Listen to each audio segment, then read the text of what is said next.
Welcome,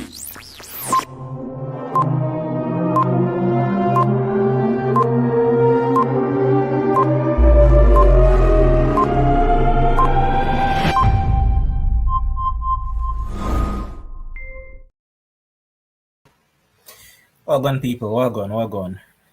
Welcome, man. Welcome once again. Welcome to another episode. Welcome to another episode of our podcast. And I trust and hope that you all had a wonderful weekend. I hope that every one of you had a weekend to remember. I know that some are in a giant mood, some are still crying, some probably is still at the bathroom, probably trying to recover from some diarrhea. And I know that some are still mourning. But what a day it was yesterday, man. What a day, man. I mean, we have all become accustomed to the EPL, and we know that once I mention EPL, I talk about excitement and all of that. And yesterday, it was nothing short of that. I mean, only other one that I saw that was as exciting and as entertaining as yesterday was back in 2012 when Man United lost the title to Man City on the final day with that last kick from Aguero. Yeah, man. But yesterday, man, it was everything. It had everything that you could have asked for. Drama, excitement, heartbreak. I mean, what else could have been asked for? And what I'll start off by saying is that congratulations to Manchester City. Congratulations to them, man. They were brilliant yesterday. I mean, initially, they were behind and all of that. And Liverpool fans felt happy. But at no point in that tie were Liverpool ahead of Man City. But as they always say, true champion find a way to win. Always find a way. They went behind 1-0 earlier and through Matty Cash. Wolves took the lead against Liverpool as well. So it never started off good for both of them. But then everything started to change. And when I say everything started to change, I mean not City fans, I mean the Liverpool fans started feeling like, say, yes, they had a chance. Yes, this was their time to actually get in and get this title. But yeah, Villa were doing their part, Gerrard and Coutinho were doing their part, but then came City. Pep made some changes, Gundogan came on, and I mean, everything just took a turn for the better, man, and they ended up winning the game. But before I get any further, I'll soon be joined by the man himself, call him the Voice. And I'm sure that the Voice probably have a belt to give man like Hadlam, Demon, all those fellow. I'm sure that he has one, man. But before I bring in the Voice, just want to say good night to all our viewers so far. Owen Dilworth, big up yourself. You're out early. At least you're one of those brave Liverpool fans who actually still show your face. I know that a lot of them won't show their faces, but here you are. Big up yourself for that, fam. You're saying that congrats to City. Yeah, man. You have to big them up same way, man. At least you're not salty as some of them. Dale Francis there also saying Blue Moon Rising. Know that you're well happy, Dale Francis, and I'm sure that you want an apology and a congrats from one Demo. But up to now, we can't see Demo show up on the show. Here's Owen also saying that my quad is hurting. Kish right there saying that good night, Kish. Kevin Bernard saying that cruel to Liverpool. They have 3/4 of the match of real hope. Yeah, man, hope until they became hopeless. Yeah, man, Jeremy Watson, big up yourself, family, as always. Respect. And now, as I mentioned earlier, I'll be joined by the man himself now, man. Here he is. Well gone, bro. Good, man. I'm good. Chilling. All right, log in back. All right. What I mean, yeah, can I hear that chipping? All right, so yeah, Kems will be back soon. No, we're joined also by Ryan. What gone, bro? Blessings there. Man, yesterday was a day and a half. Jeez. I mean, as I mentioned, emotions went up here, then they came back down, then it skyrocketed. Like, man, as I said, all kind of way. The only thing that was constant was the 4th and 5th spot. That was basically no kind of switch was going on with that one. Relegation and the title race, those were just all over the place yesterday. As you'd say, total vibes, man. It was just vibes. But, definitely. Kevin, big up yourself, same way. Yes, Kevin was saying that as a Chelsea fan, I wanted City to win. But guess what's surprising, Kims? You know that normally our comment section is flooded by Liverpool fans. I told Liverpool man, Mr. Show up so far, in a brother. Where's Adlam? Not in the comment section. I see Adlam and Ryan LFC channel to them, telling some make sure saying comfy and beaten. All the man do is laugh. But Davian Smith there, big up yourself, man. At least I show your face. Big up yourself, man. But here's he saying that. But why them not show them face? Why wouldn't they show them face? I mean, it's not like them. They were the ones who lost it. They were always chasing. So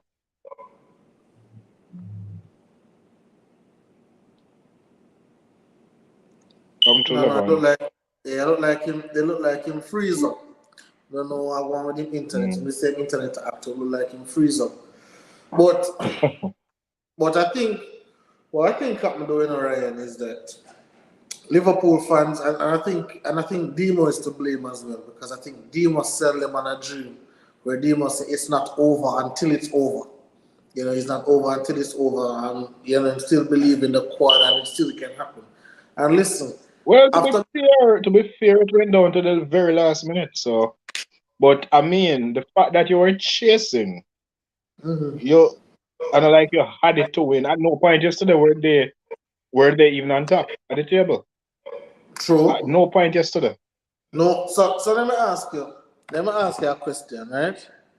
Hold on, let me think you message. I say internet chicken. So let me ask you a question, right? And you know, a lot of persons were saying that, you know, Pep choke versus West Ham.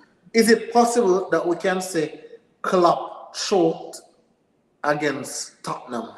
Is that a possibility? Because should they have beaten Tottenham? You know, I wouldn't say that. I wouldn't say that. You know why? Because the second half of the season,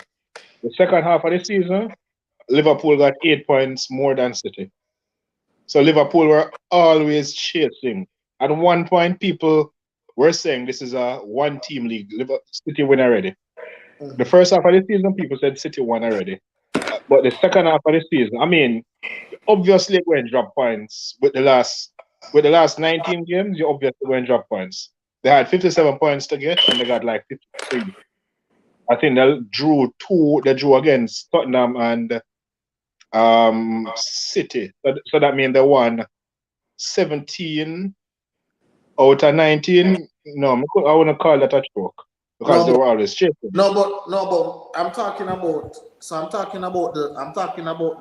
Tottenham. The Tottenham. No, I get what you're saying, you know, but I'm saying at some point along a 19-game stretch, you're going to drop points somewhere. You're not going to win 19 straight.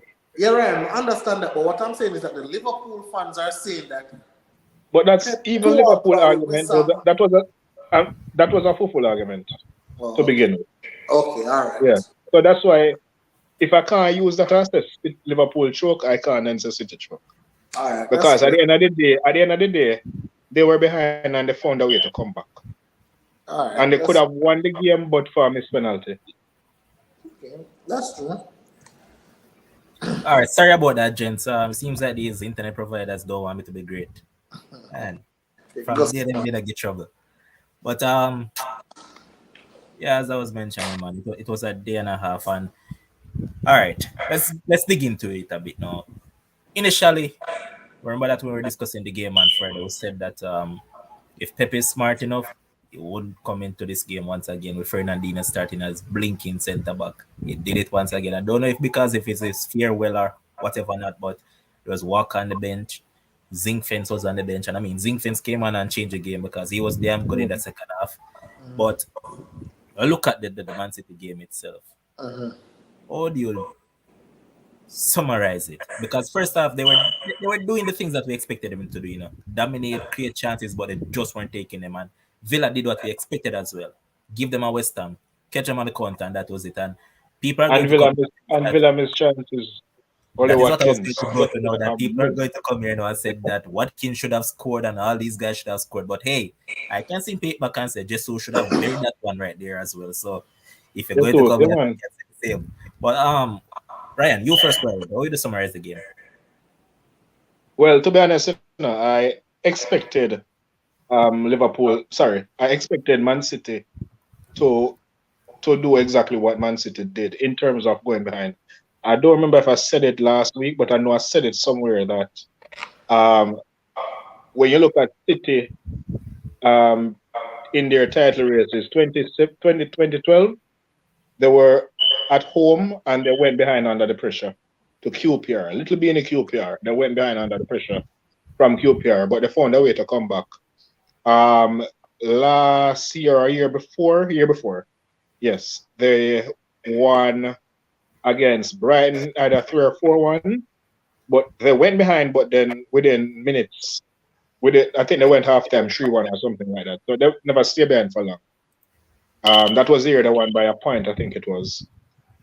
So they have a tendency to go behind on the final day when they have the title to play for. So when everybody was saying, oh, they're going to give Villa 4 and 5, I never saw that. I saw exactly what happened to them. I know that the pressure going to get to them. Somehow they are going to go behind and find a way. So exactly what happened was what I said would have happened. So this is exactly what happened for me. Yeah, Christoph Premier. Log out and log in back. Who that me? You're in the sauna again.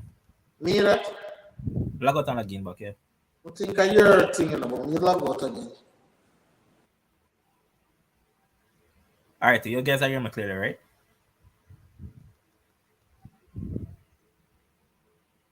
Alright, Demo. Yeah, welcome, Demo. Welcome.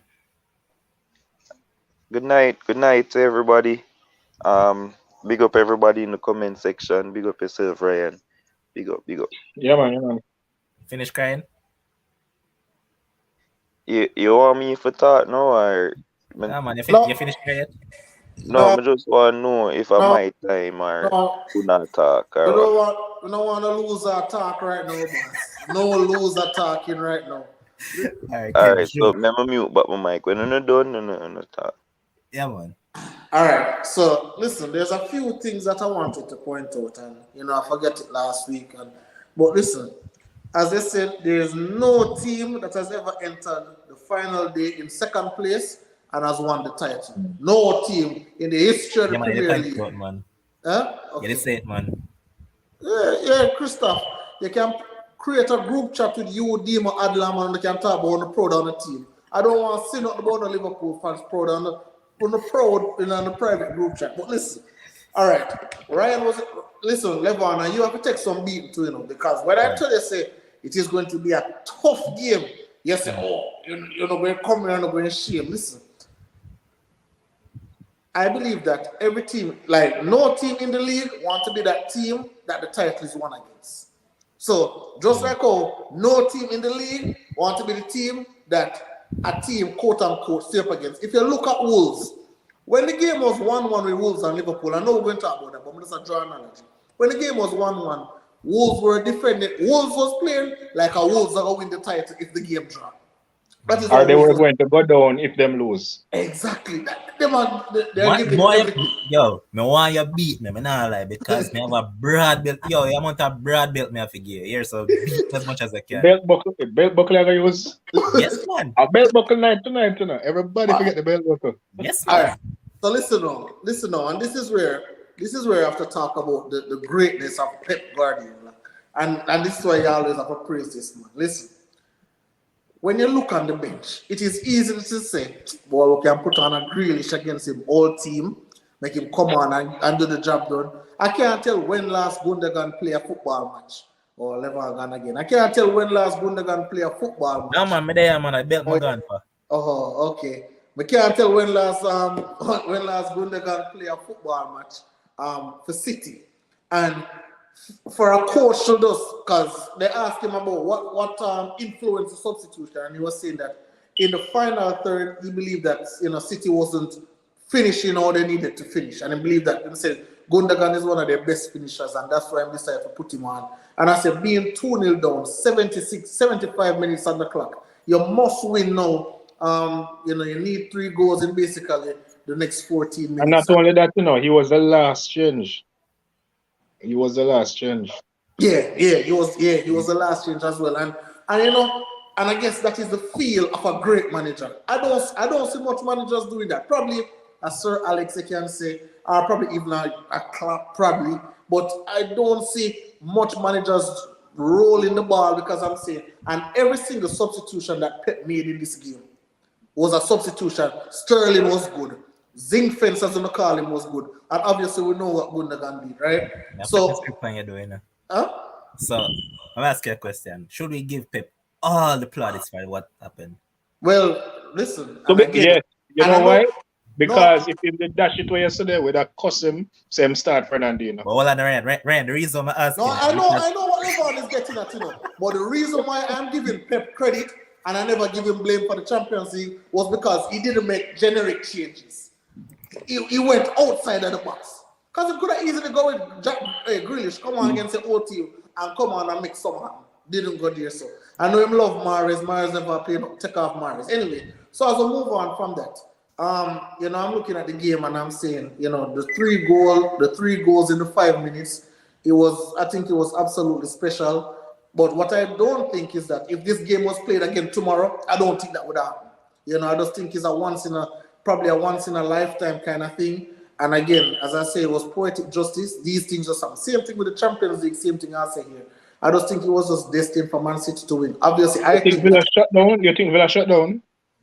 I mean, obviously, yes. Because the change that Gerrard made before, I don't remember which one. Coutinho and put on Marvelous Nakamba, yeah, to shore it up. And as he put it on the goal score. Yeah, but then so I think Villa was trying to go in defensive mode. But I don't know why. Why? Because they were always in defensive mode. I don't know what was the breakdown. With that, right? They think he made a wrong decision because remember that now is the time that City would come at. No, I don't think so. I don't think so. I don't think Gerrard did anything wrong because Villa's shape was always defensive throughout the entire game. Sit back, counter. Sit back, counter. No, but what I'm putting across is that, right? You take off Coutinho, right? And you know that Coutinho was basically one of those that was passing the ball forward. So I'm saying that that this is the time where City is going to come at you harder and harder. So wouldn't it be optimal that you will get them on the counter quite a few times since as they're going to be camped out in your half? I know that, since as they're camped out. Yeah, but who tell we say Coutinho could have managed 90 in such a game? Yeah, and then I can't blame hold on there, the reason why I can't blame him because that exactly as I said, City is going to come hard in the last 15. So you're going to need more bodies, especially a defensive kind of body to offer more protection. It just didn't work. Yeah, because and again, even if freaking they had leave Coutinho on and City score 3, you know what you're here? Come on, Gerrard. What kind of rookie mistake this? You're already up 2-0. Shore up the thing around at the back. Shore up, Yeah. So, damn if you do, damn if you don't. I don't think he did anything wrong, though. I'm just saying. I'm just looking at it from a different perspective. Yeah. Another thing I would like to highlight too.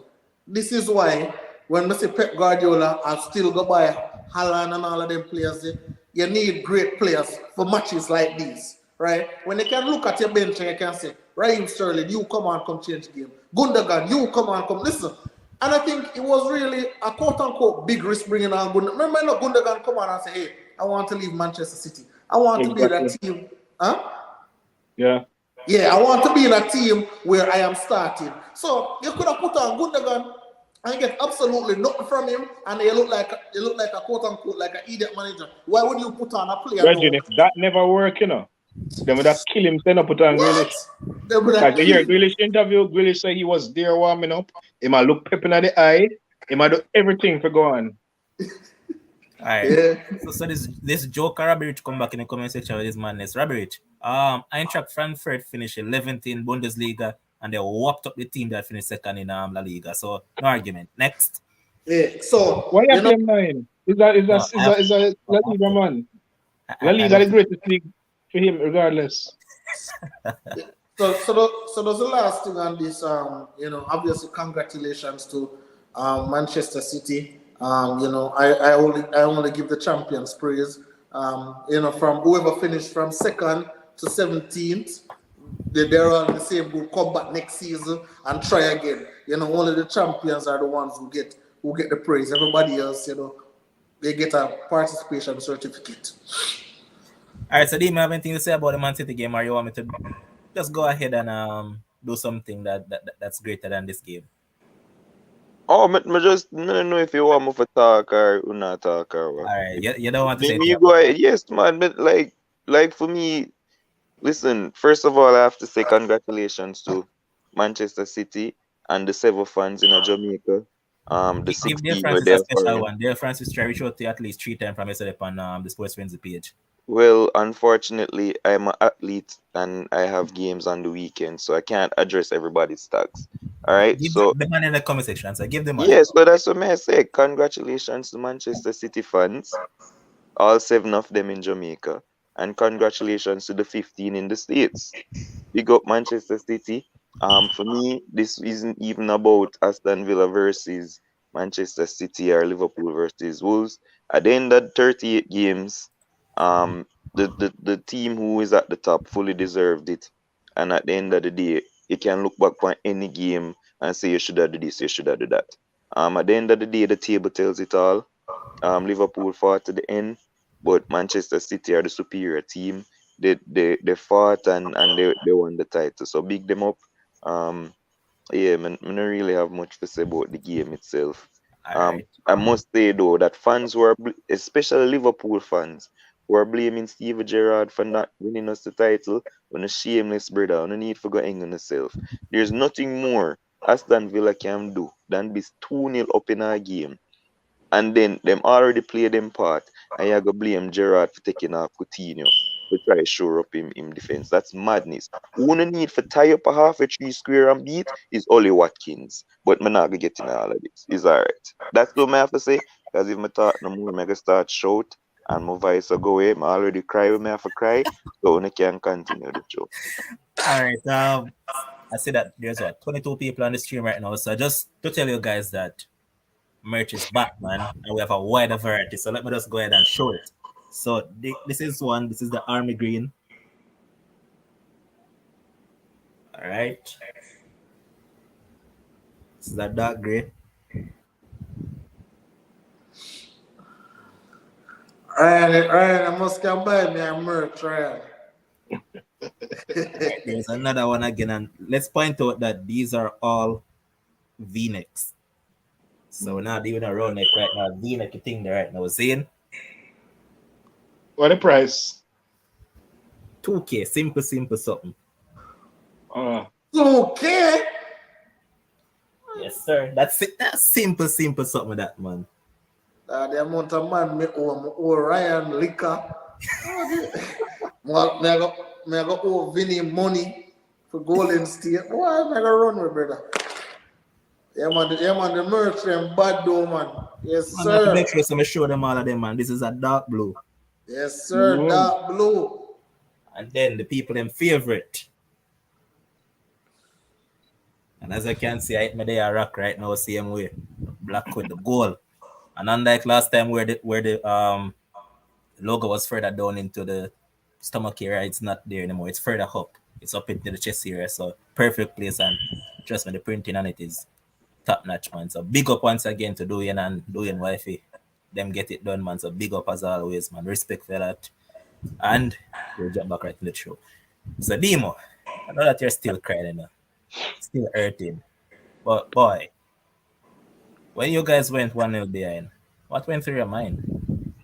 Uh, nothing never go through my mind was different than when we said they got up on the show. I said for the past 3 games we've been going behind. I expected us to go behind, and I expected us to come back to win the game. Me never panic or anything. But I didn't expect you to panic because you were playing cricket, right? If I remember correctly. So you shouldn't be Ye- watching the game at that point because you were at your cricket match. Yeah, but the game started while I was going to my cricket match, Oh, so I why was you were on going? my phone. Okay.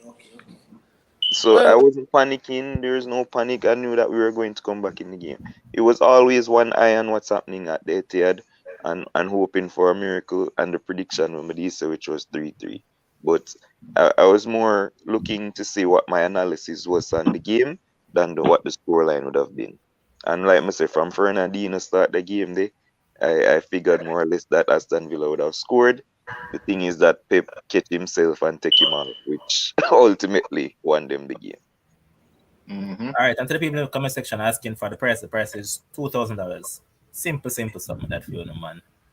That's like chicken feeding. I mean, no, so no love got a KFC, go spend half your money. Simple as that, man. KFC what meal dealer for what 12 bills right now. So a simple something like a $2,000. So yeah. Kish, we know say you're on the purple and Kish, because we know say you and your 40s people then, but in duty. God. No purple. You can't get them 40s thing out of them. Them just brainwash up. I can tell you this much, man. Kish, one of them I support with the most, man. I think Kish bought like 2 or 3 merch already from the first batch. But yeah. Yeah, man. Let go the 40s a little bit. Nah, man, she will never let go that. I can't tell her that much. But you guys have anything else to say about this Liverpool game? Because I don't. And I'm happy. Listen, for me, boy, I guess when it reached 84 minutes, because I'm gonna say Wolves are defending out there. And listen, even though they must say you must hang Ali Watkins out of half a tree, I don't. If I Jimenez or the next brother name for Wolves, a couple of them will. Wang. Yeah. Wang should have buried that brother. Oh gosh, man. I know Watkins alone forgetting, Ming forgetting too. Listen, but again, as in the game of football, chances are going to be created, by both teams, and chances are going to be missed. And I think, that's a part of the sport. Liverpool. I saw, when Salah scored that goal and go up 2-1, I see him running to the crowd, and a person said that to him, say, hey, calm down, because it's 3-2 over there in Etihad, and you kind of see that he was a bit disappointed, but. Liverpool did everything that they could have done. They needed to win the game. They didn't win it. But I think Liverpool lost the title from when they never beat City. So Kim, zero what go on. Monday up on the phone where I decided to come tell us sorry tonight, because I tell you every day about what them are win quad and whatnot, and so and they have to tell us sorry tonight. Adlam, what go on? Kev's a disgrace, brother. Kev's come here and chat one mother fool and say, we're two-sided when we carry up. Nowhere to be found. At least I am very proud of my team. My team push. Alright, where you get for come second, boss? Hold on, man. Straight to the end. So right now, I have nothing else to say, but congrats to all of the Man City, man. I don't know. They made a threat at 75 minutes when them down 2-0. Can't give Pep no whole heap of praise. Yeah, he make up a good tune, but I don't really him. But them win 3-2. Man, them come on and do what them supposed to do. They're a better team, better than Aston Villa. Adlam, stick up in, Adlam. So the other day when they lost to Real Madrid, right? What did you blame for that loss? Oh, I blame nobody, man. The coach and the team players them get the same blame for me. So you have to give the coach and the players the praises here. So I'm tell us, I get Pep praise, but I'm not giving no whole heap of praise like how Kim's a promote the game, everything. Like say him and the because him. Well, I mean, he's not. Listen. In fact, Zinchenko come on and play them when the man make him man been poor for the past couple of games, and the man did very solid coming on. He basically changed the game in the second half. So you can't really put all of the praise on Pep. But back to me as a man, big up to Gerrard and Coutinho and all the Aston Villa, man. I think when we see also in a goal, we start fretting at the same time. I said, John, no. I done it the right as I say, Emi Martinez, that give me something solid in that goal. I think Tyrod means and the entire backline did very good in the first half. And I think the pressure did on, and eventually, I know City that was score, but we just not hope so, put a whole half. Give me a shot away. I said we put a whole half. That's a 2-2 draw. But that's one thing there. Big up City again, as we say. And we just go again next year. Next year, go very hard because they've done a ball already. So you say that like you're try pull off a move out, eh? Man, you tell her. Hope and pray. I hope and pray whole game. I took the laptop the right side of the TV. I mean, I watch the TV and the laptop same time. When we say Aston, when we say Wolves. Chip out Adlam, what on? Adla, we're not here from. You hear me now? Yeah. Yeah. Yeah, man, when I say one score so early, man, I kind of little nervous. When I say, oh, Liverpool going to score. So I was too worried after about 10 minutes in that game. But my nerves get calm now. Mm-hmm. But, the team play good. Klopp make every United, Chelsea, Arsenal, Everton fan a cheer for City. For sure you how disgraceful one of me. Oh, that. A cheer. United fans cheering for them City rivals. Not this a boy. What? Not this a boy. And the producer, Josh, a cheer for him own City rival. Very disgraceful. Yeah, because the man don't want to stay up with the same amount of title as we. I disagree. Chelsea fans cheering I for disagree. City. I wasn't cheering for City either. Already, but just relax in yourself or what is up. I talk about, man, if you get beaten from now till next week, man. We get the most text message from United fans to show you like I them win the league. Man, them a troll me, man, them a text me about treble and one bag of nonsense 20 years ago. So Adla, watch your pre now, Adla. So watch your pre now. When United that dominate, Zena, you would have got your turmoil. Anybody that could stop United, they never cheer for them. Of course, if they are cheer for everybody who could have stopped United. Yeah, I think Liverpool fans need to stop that. I would never cheer for Everton if Everton play United. No. I want the Tony alone. Boss, It's a difference. anybody I play, I could have Mona High. I play against Man U, man, cheer for Mona High, brother. Listen, you see, the thing is, I know, so, you see, for the do that show here, after the game done yesterday, I probably would have come on, Zine. But after a day, you get to process your thoughts and you let out all the emotions. But I think we need to stop this thing, like say, we not cheer for rival fans when they play against the nearest competitors. Boss, I just saw it work. In a sports, brother. The man them know how to catch them up with 20 titles. So anybody who play against with them are cheer for. Bro, and Adlam was wrong with something again. He said that Chelsea fans were cheering for City. I wasn't cheering for City. I never want City past me. You're an exception, brother. You're not the only Chelsea fan. I never want. No, but man, any Michelle, Chelsea man. fan Michelle in the comment section, too, man. But I can't understand why a Chelsea fan would cheer for City when City going past me on title. City now 6 title and I have 5. And Chelsea and Man City for Champions League, long time. But Adlam. only Chelsea fan, I'm only for Chelsea fan that I contact, so the man is a blow for Yeah, because them not think about the thing. Them not realize that City the 6 title and with the 5. Them not say that. If you think you get text message yet, wait till Champions League. Just wait. If you think you get text message yet, just wait. Oh,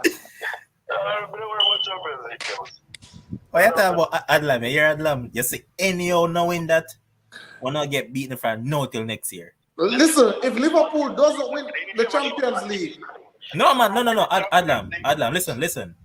As long as the internet provider behave themselves, I'm going to have a live watch along for the Champions League. Yeah, man. You see, when we win Champions League, Kim's gonna say have class. I'm sure it's supposed to be on summer break, I have summer class, boss. Everything I give him. Everything, all the high and steel to a boot him again. Kim's gonna be hiding. Jaja. A revenge referee now for Madrid, so anything come across. Then the last time when I was at the Premier League by 1 point, Champions League carry. So same thing. Right now, extra motivation, revenge plus we don't lose the league by 1 point. The man them come with blood on them here. But there's a Adlam. Dima, go ahead. There's a couple things that I just want to address quickly. One, I don't understand why everybody there say, in the comments say, "Oh, bo quad." Why they talk about quad? Like, why everybody in the comments say that? Like, weren't we chasing a quad? Exactly. Why everybody act like say at first we the talk like we were chasing a quad? It not happen now, so move on. You know what thing though, Dimo? You see after 75 minutes, all of them been quiet, because anyhow this did all up, and we care of the league.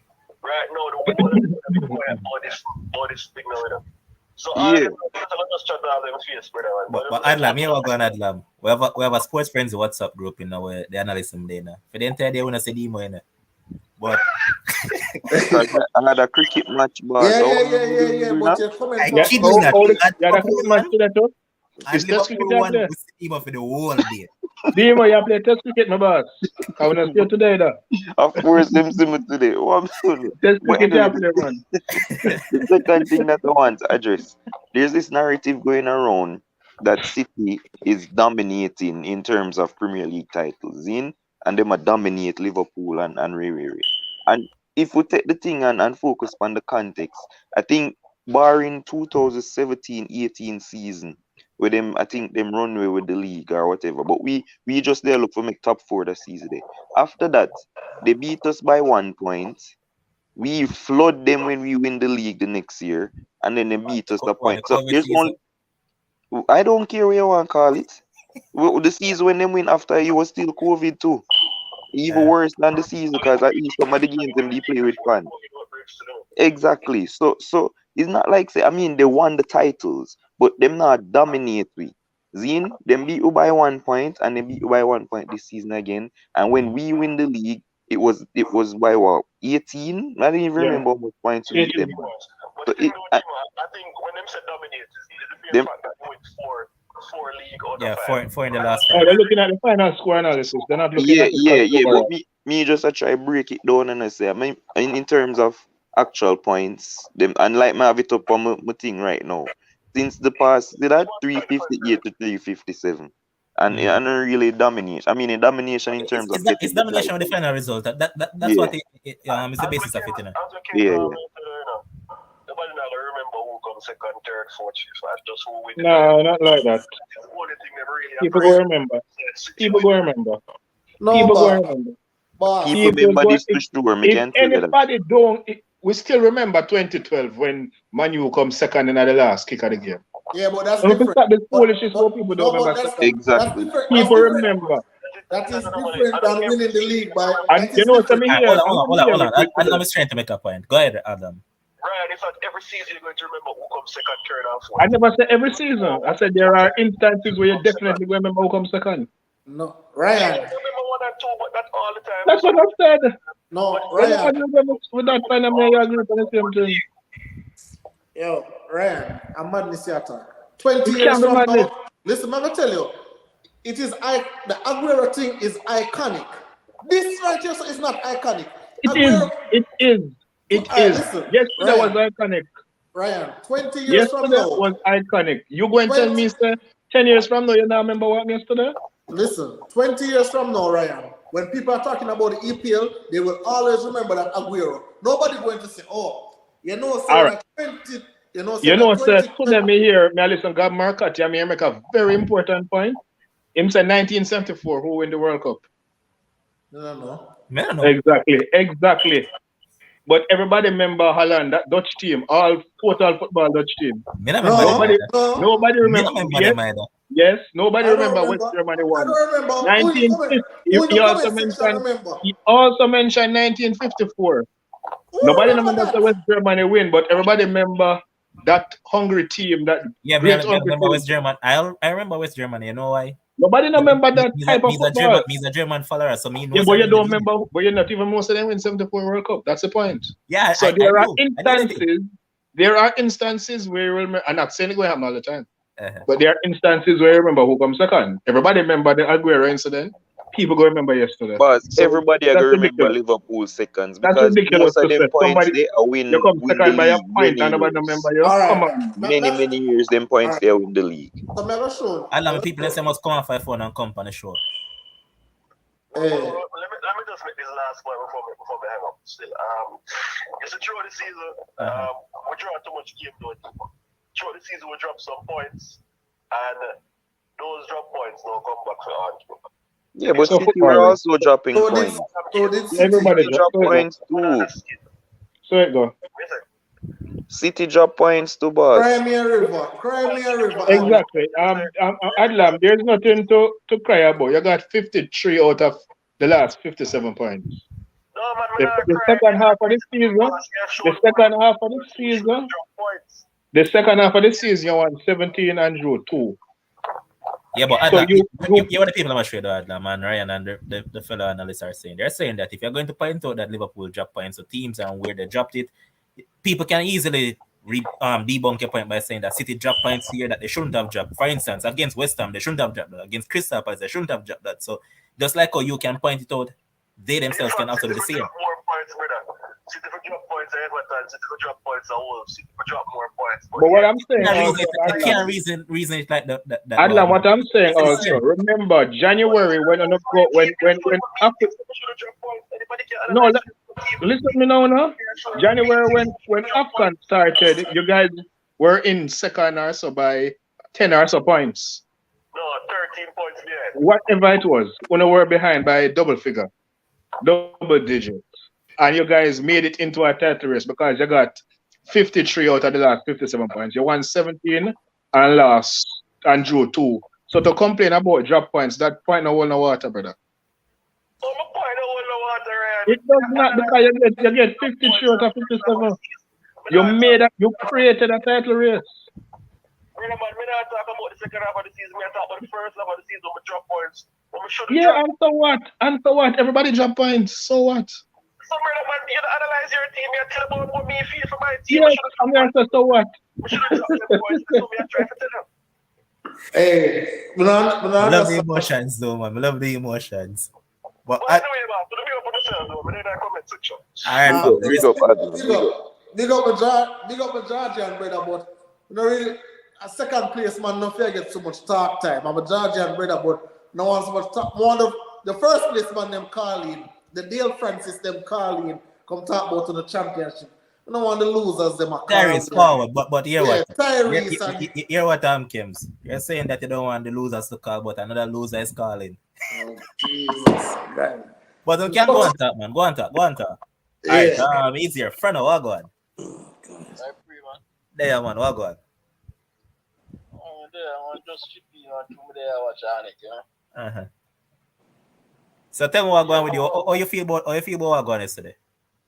Well, I don't feel away, I tell you the truth. Because they already know that once time was on the clock, it would have been difficult for us and present. You see me? I not watch games. I watch another games in the church, you see me?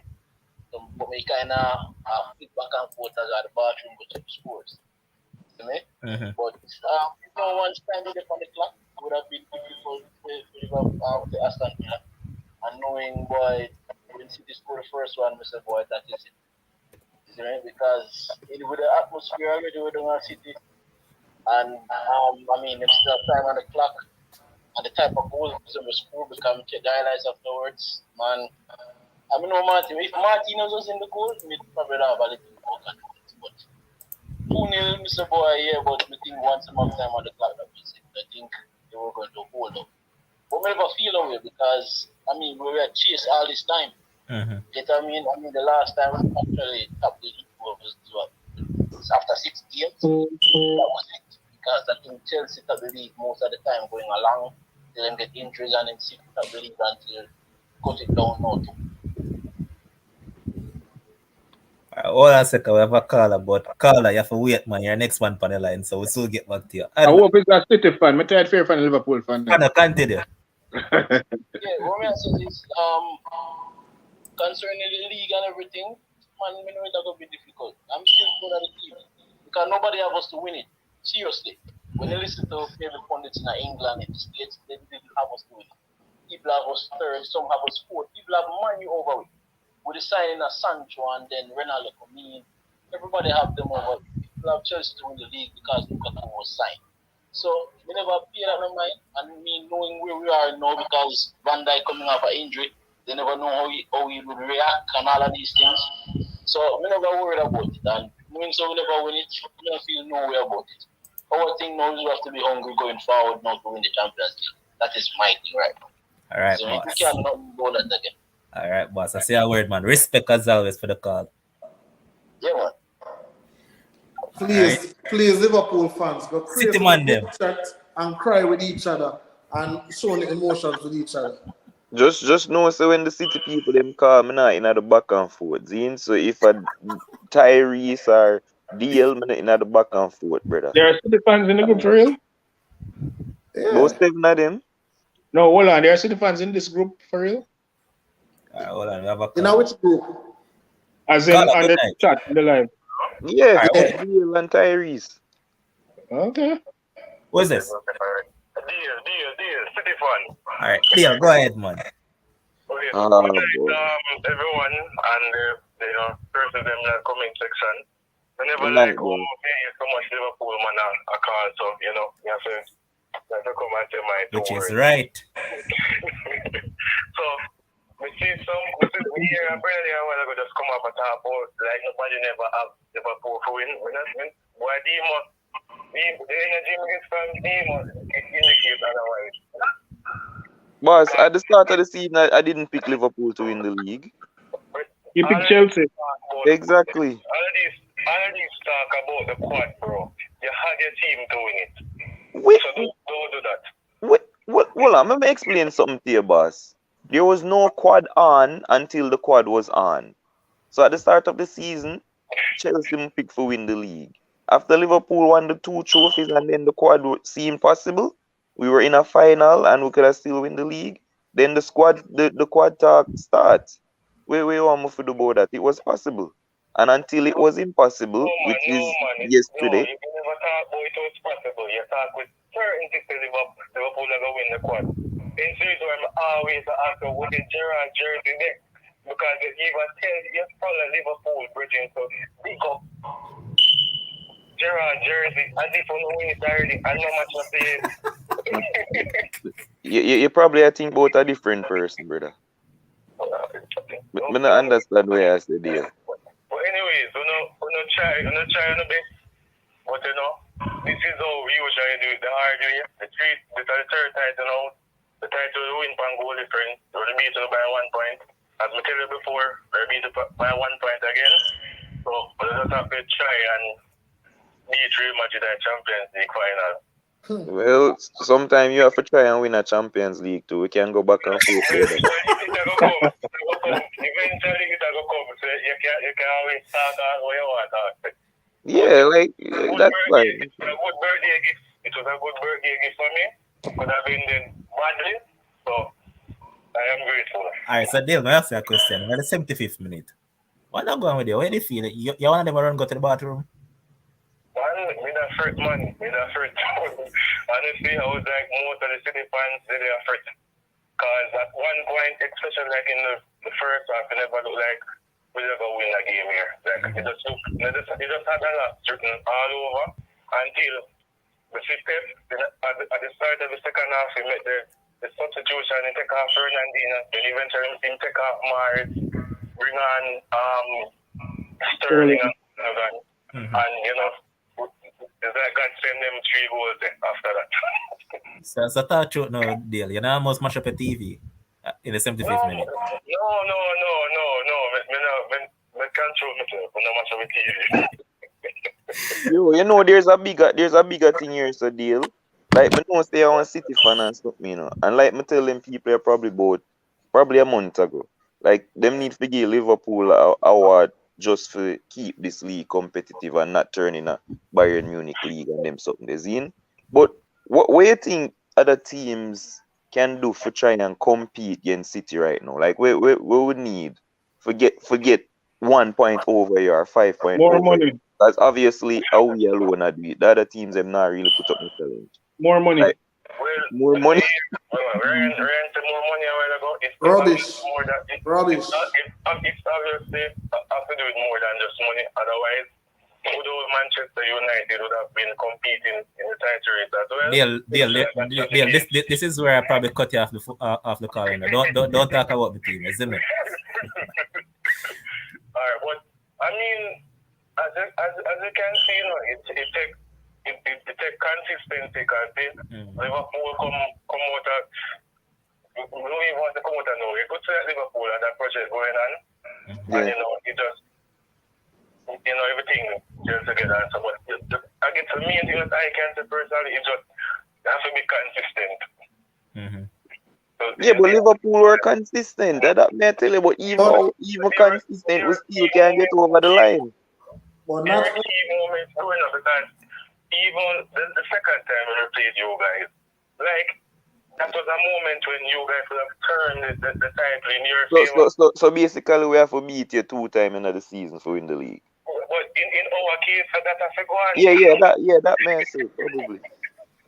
In our case, that is exactly what has to go on. All right, yeah. Respect as But always. I need to point out something though, Liverpool don't beat none of the big side them, On a draw against Chelsea twice. Yeah, all top 4 will draw with them. Yeah, draw with all of them. That as well. Big up yourself, Dale. I'm glad for the call, man. Long time you must show the show, man. And don't make it be your first and last time. No one, this won't be the last time. All right, bro. Congrats once again. All right, respect.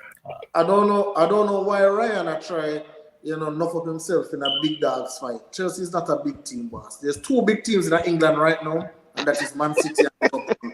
Chelsea is okay. Chelsea, listen, you need to listen before you talk sometime. I said Liverpool draw with everybody in the top 4. No, that's not what you said. You said Liverpool I will be did. the big team. You never let me finish. Liverpool I wasn't will be finished. the big team. And that you said. Demo completed them. I said, because Demo saw where I was going. You said Liverpool the big. So I don't know why you jump up and rant and rave. You get 9 love, brother. You get 9 love. Stop talking. That's all right. I know what I said. And Demo knew the line of reasoning I was going down because you lose something by 19 points. It doesn't matter. And Tottenham was all. I don't know why you're making noise. Watch it from this. So you're saying no good. Why you make noise? Why you cursing? Why you cursing? No good, brother. What happened to you? I mean, tell you to come 6. Listen. I mean, tell you to come 6. I mean, tell you to come 6 and 14. Brethren, you come 20th. You come 20th this season, 6 and 14. Keep yourself quiet. Yeah. But your team was projected to win. Keep yourself quiet. You come 6 and 14 is how much? 20. You come at the bottom of the table. Okay, no problem. But we're still in the league, though.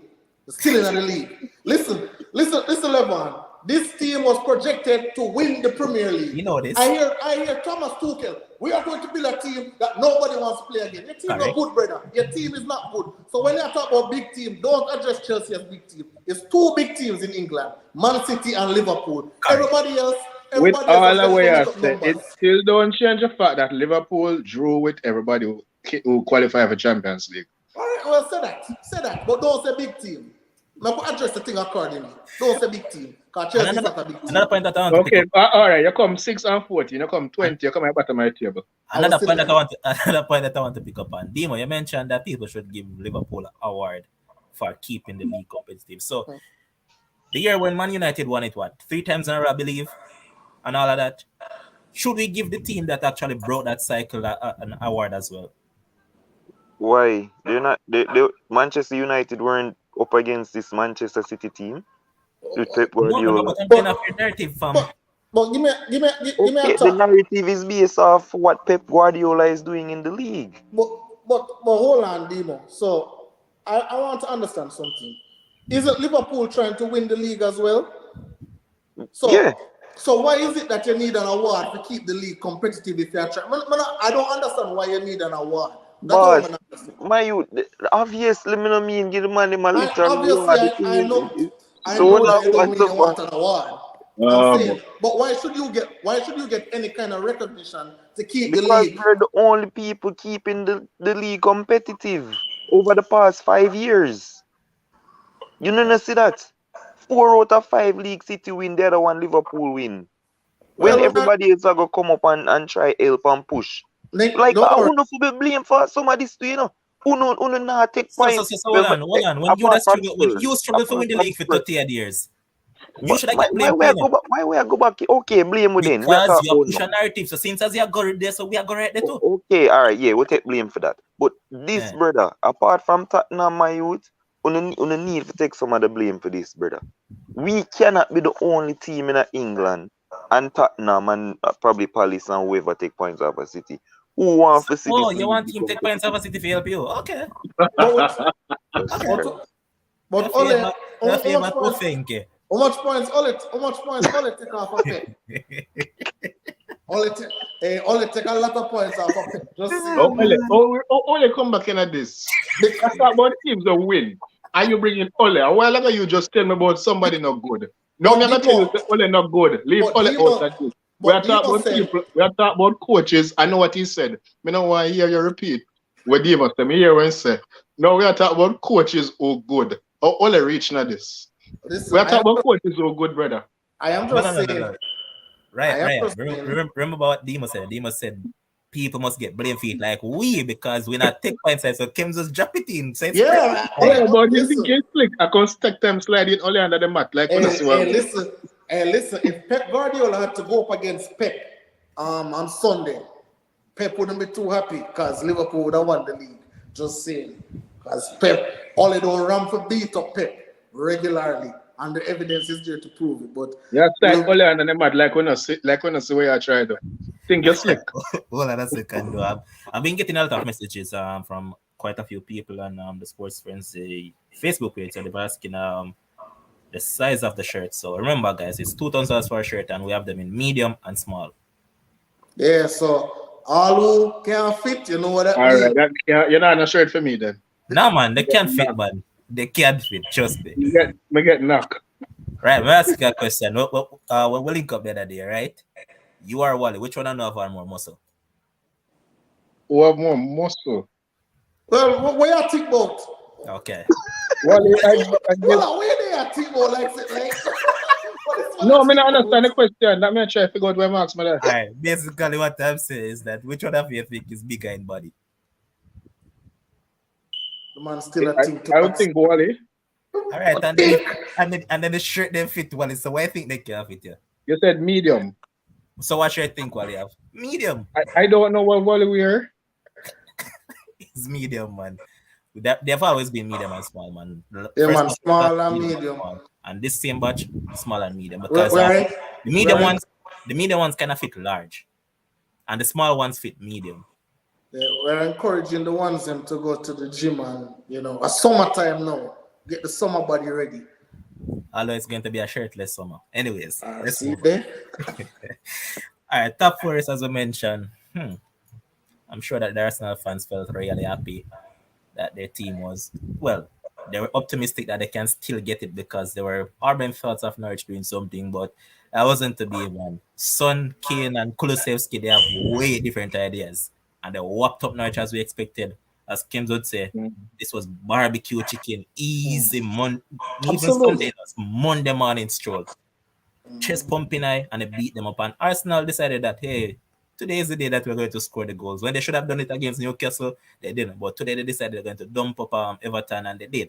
But let's take a second, man, to just appreciate what Young Minson has done this season. 23 goals, no penalty. That's just impressive, man. And I know that he ended tied with Mohamed Salah for the Golden Boot, but if you ask me right now, I'll just give the Golden Boot to Young Minson, man. That man has been impressive, and yes, especially that last goal that he scored, it was a peach, man. So congrats to him, man. But you guys can take it on. I just remember when I put Son in my EPL team, a lot of persons bad mind shakes and others. I said, Son, why this man in the team? This man not good. But hey, congrats to Son. Which game you out of? I remember at the beginning of the season, I said Son was world class. Some people laugh. Nah, man, we're not talking about Arsenal, yes, brother. Arsenal now gonna be Europa League. So Tottenham. Everything them, man. All right. Kante is not my cup of tea, not my dose of medicine at all. But he made a statement and he said, "Hey, if I get this team to top four, I win the league. It's like him win the league, right?" And as the games were dwindling down, you're saying, "Boy, look like Tottenham are gonna make top four."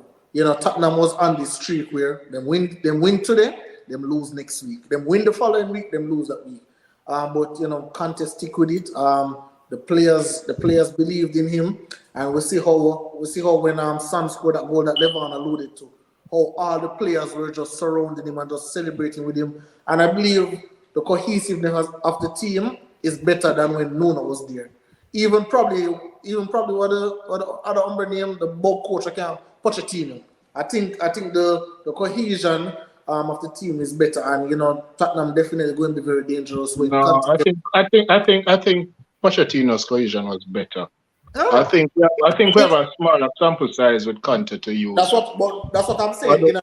the small sample size with the adversity what that he had to deal with the COVID, with the postponed games, with the schedule moving all over the place, with even in Europe when them they get kicked out of Europe because them never show up for a game, being so far behind Arsenal, knowing so that they had to beat Arsenal in order to even give themselves a chance, to finish in the top four. I just believe everything that this side had to deal with, they did, and I guess that's why he's a big coach. Manchester United didn't want him. Gary never come out and say he's not the coach of Manchester United, but hey, you look like same. Why I call Gary never name Panashway for?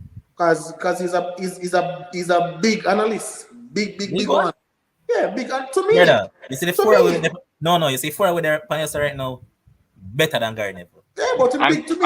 I'm Rio Ferdinand put together. No, I am not better than Gary Neville, so say the truth. Well, you are right. I am better than Gary Neville. I am better than Rio Ferdinand, and I am better than Roy Keane. No, but Gary, no. If we're gonna be honest, I don't know about Rio Ferdinand. Come to really listen to them, man. And I think Roy Keane is a little bit too ignorant. But Gary Neville, I think he's very, very good. I love listening to that man. When that man talk and when that, like, obviously, he speaks very well. He speaks very well, and that's about it. But actually, I said the man that speak with knowledge too. No, he speaks very well, and that's about it.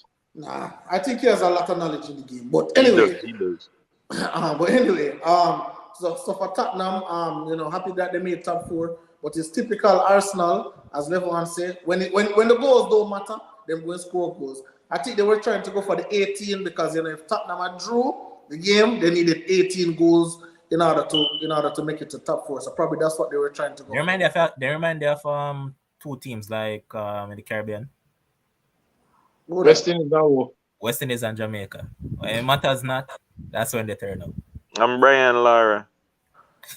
Foolishness. Let's not go back there. Foolishness. But as I mentioned, man, they qualified for top four, but we know that Conte is going to go and get knocked out probably around quarterfinals thereabout because that's what he has always done throughout his career. Although I heard that Levy has promised him 6 signings. So you know that as long as that man get those signings, he's going to make magic with them. And let's just take a minute, man, to appreciate the man that Demo said that don't look like a footballer. One Dejan Kulusevski. The man has been absolutely supreme for Tottenham. Why you keep on saying that? After Robertine, but from the first week, the second week after that, I correct myself and see why I was wrong. Why we keep on mention that? I still have to, man. I still have to. All right, boss. But he did well yesterday again, man, and he has been a very good signing along with Bentancur for them. And I know that they're going to take up the option on all 3 players. They're going to sign Romero permanently. It will make sense. What is the sense in Romero going back to Atalanta? None whatsoever. They finished what? I think 8 in the league. Even Fiorentina finished ahead of them. And that program finished, you know? Right now, I'm being honest. I know you said they're going to get 6 signings, but they probably need 11 because even with 6 signings, they're still off the pace. Still not close to Manchester City. Still not close to Liverpool. I don't think they'll be signing to win the league. They'll be signing to do basically top 4. Basically top 4, but finish up higher. Yeah, up higher. Finish better. Yeah. Finish behind. But the thing that we can't rule out. There's a Conte normally. You say the same. What I would say. Same thing that you have been accustomed to with Mourinho in Jose, second season. Always do well. So Conte is that sort of person as well. Second season. Yeah. But all right, boss. We'll see. But Mr. City sign Haaland and all them thing there. I know Liverpool ago. I don't know what's going to go on with the Salah and Mane stuff. But yo, friends, I'm gonna ask you what I think about in terms of the shirt fit. Yeah. What is that? What you think? No, it's just the way the question was asked. I was trying to figure out why you asked me that question. So I have to stop and think as to why is this guy asking me this question. But as I mentioned, they're in Champions League. In terms of Europa now, we know that Arsenal are in Europa and a bug side over in Manchester. They lost, but still qualified because their former player decided that he was going to help them in Welbeck. He assisted the go-ahead goal against West Ham, and they also got the last goal for them. And I think this is where Kings want to beat Declan Rice, because I mean, in an important game where his team needed to qualify for Europa instead of Conference League, Declan Rice was like just an okay performance yesterday. He was totally okay today. He was overrunning the midfield from Caicedo and Bissouma, and it was just a bad performance overall. Well, it's similar to Demo stopped talking about Brendan Rodgers. I have nothing more to say about Declan Rice. Ryan give him high praises, but hey, that's Ryan for you. Once him rate somebody and them English, him always ever say blah blah blah. As I said before, I never said Declan Rice is not good. I just said he's not consistent enough. I just said he's not worth that price. I just said in big games, Declan Rice is not somebody I'm going to bet my whole son I'm going to put my money on. He's just not somebody who is a consistent performer. And I've constantly said that. And I saw it in the Europa League when they were playing against that team, and it didn't show. I saw it against freaking Man City, didn't show. I saw it now against in this game, just didn't show. There's too much inconsistent performances, and if it's Declan Rice going to bank pan for win World Cup, it is never coming home because he is just not consistent enough. He'll give you a one game where he look like $100 million player, and then another game he look like $10 million player. So it depends on which Declan Rice you decide to get, but it's nothing to write home about. But I think West Ham, they are where they deserve to be in the Conference League. They can go play that and see if they can win that. Leicester went far in that competition, so I think West Ham can do good. United in the Europa League, new coach coming. Already his presence already captivated the room. I just really hope that he is not another Mr. Press Conference. He's a man of very few words, and his security guards seem to be very strong, bouncing off these reporters, coming and asking him rubbish questions. So hey, good things seem like they're coming, but and he's quickly on him say, hey, respect Pep and clap, but hey, the era is coming to an end. He never say when it's coming to an end, but he says it's coming to an end. So he's going to be in the talking, in the mix for Champions League. And if he can come and win a trophy, guys. Yeah, also never see him go end it. Yeah, never said that. But guys like if you win a trophy, guys like Levon and Jason Curlew and Josh Carl with glass over him and love him and kiss him up on all those stuff. But I want he promised us good, nice, attractive football with some wonderful signings. So I'm just waiting to see that because Mr. Press Conference promised Man United fans the same thing, and this is the biggest fraud in Manchester United history because him come and rob up the money and play boring, lame football, 4-2-2-2-2-2-2. And just until will be a press conference. So hey, I'm just waiting to see for Man United. Question: Can you read I'd say between 5,000 to 10,000 letter article? If I can read it. In the Athletics? No, it's about the same thing that you just spoke about. There's a lot of things that happen behind the scenes that none of us has a clue about. So that's which one about Oral? Yes, I actually, I guess that's about the subs them laughing at each other. Go again. About the subs them laughing at each other. All of that, and even Christian organized a meeting without the captain being there. Christian and a set of players gone to one side, next set of players to one side. English course sticking by each other, and it's a long article.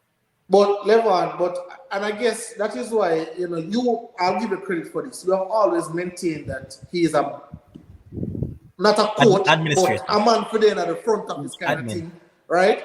And I saw him point out something where he said, why is it that you have to buy Ahmad and those guys for 90 million and you don't buy a first team player. You buy people for loan them out, which is stupidness, right?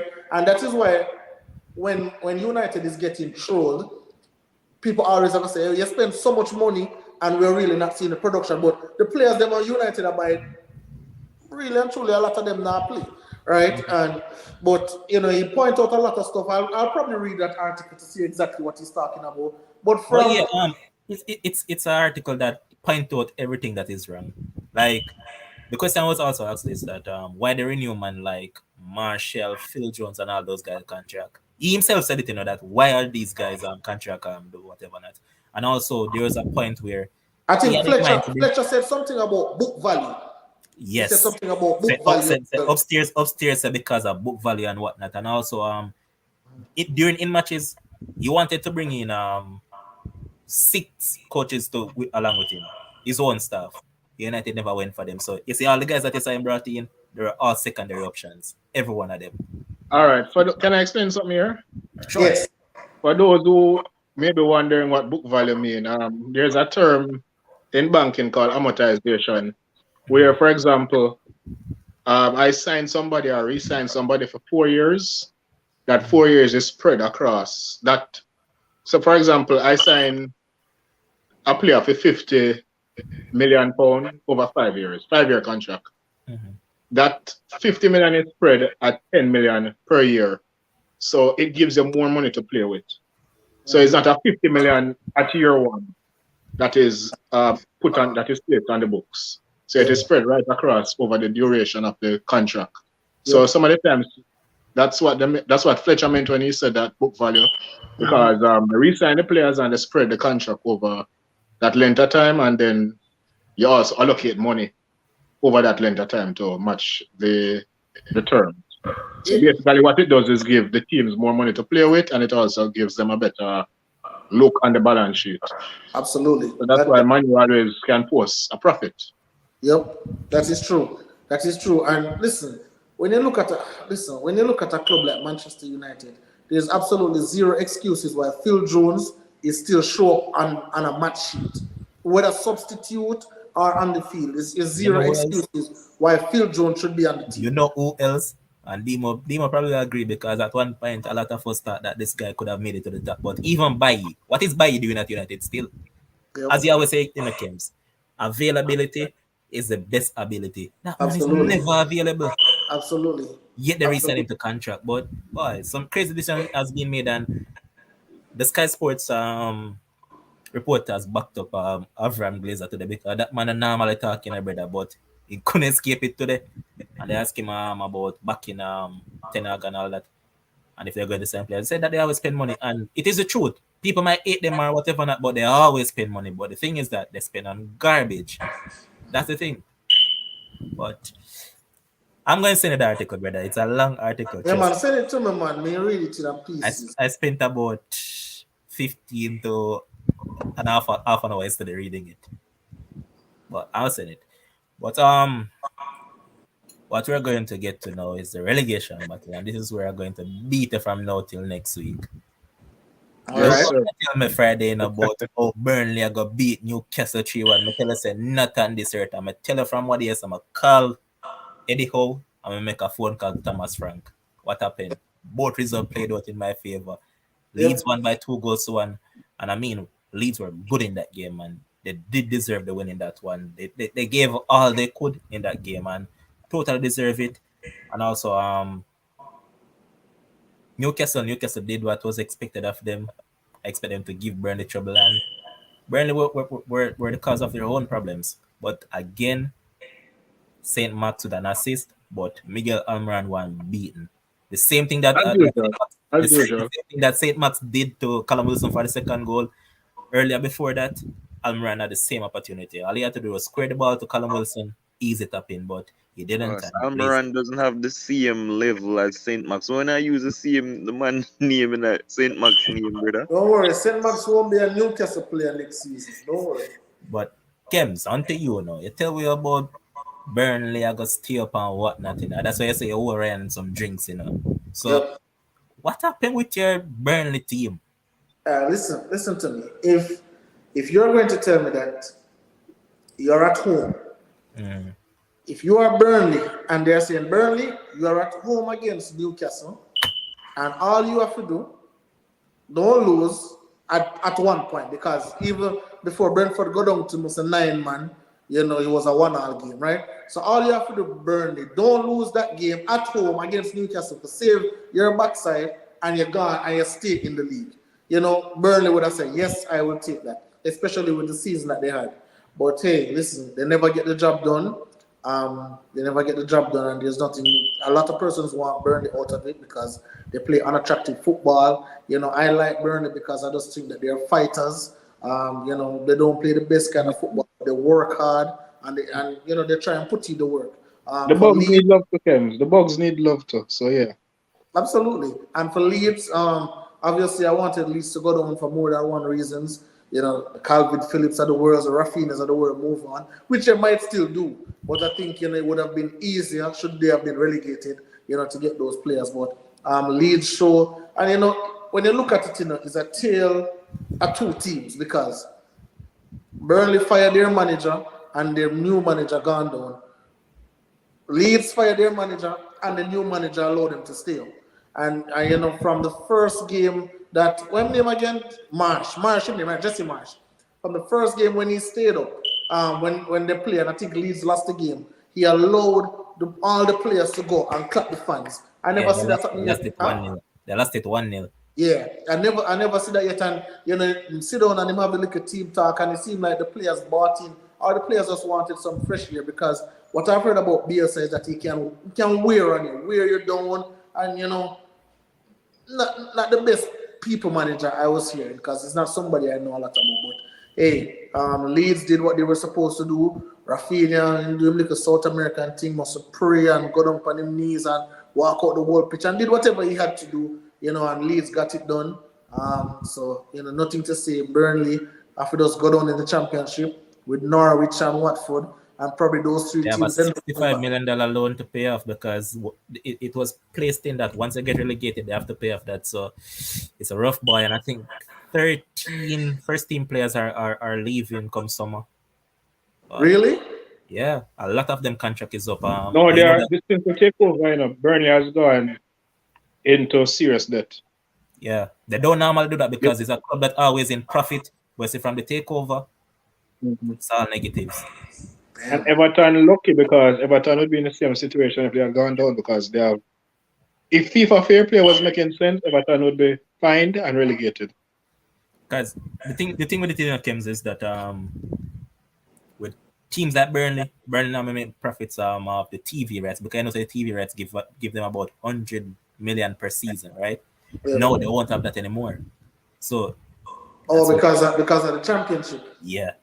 But Demo, when I look at it, Demo, they still have players remaining on the books that has value. Carney, he still has value. Wegger still has value. McNeil to an extent, Nathan Collins, and even Conor Roberts. Those guys can still stay in the league. So Tarkowski, what the value with him? Free. Nick Pope too? No, Nick Pope can still be so, but Tarkowski is free. Yeah. His contract is up. I think a big team will take Pope. Well, not a big team, but a better team. He can go Tottenham. No, man, Tottenham has signed Fraser Foster as backup to Lloris. Basically done. No, but I know that Conte been wanting Pickford. No, man. Lloris is going to stay on. Fraser Foster, before the week finish, Fraser Foster will be confirmed. Oh, because he's getting 70 at Southampton, and Southampton are keeping him 70 a week, 70,000 a week. Mm-hmm. But what was the purpose of what's his name again? That Italian keeper. What was the purpose? Go again. The Italian backup keeper at Tottenham. What was his purpose this season? Golini. Golini, yes. A Golini name? Yeah. I don't know. I thought he was brought in to basically understudy Lloris to take over. Because he's good. Yeah, I thought that was the reason, because he was a starter. At Atalanta. So I'm saying, for you to be a starter, and Atalanta was in the Champions League, for you to be a starter for that team, to go to another team to be a backup, my estimation was that he was going there to take over eventually.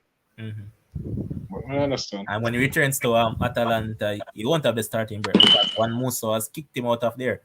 But what I want to say to you now, though, Ryan, is that Kim's pointed it out a bit. We'll look at what Marsh has done with Leeds. 26 game in with Bielsa at helm, Leeds conceded 55 goals. And in the last 12 games, they conceded, I think, 24.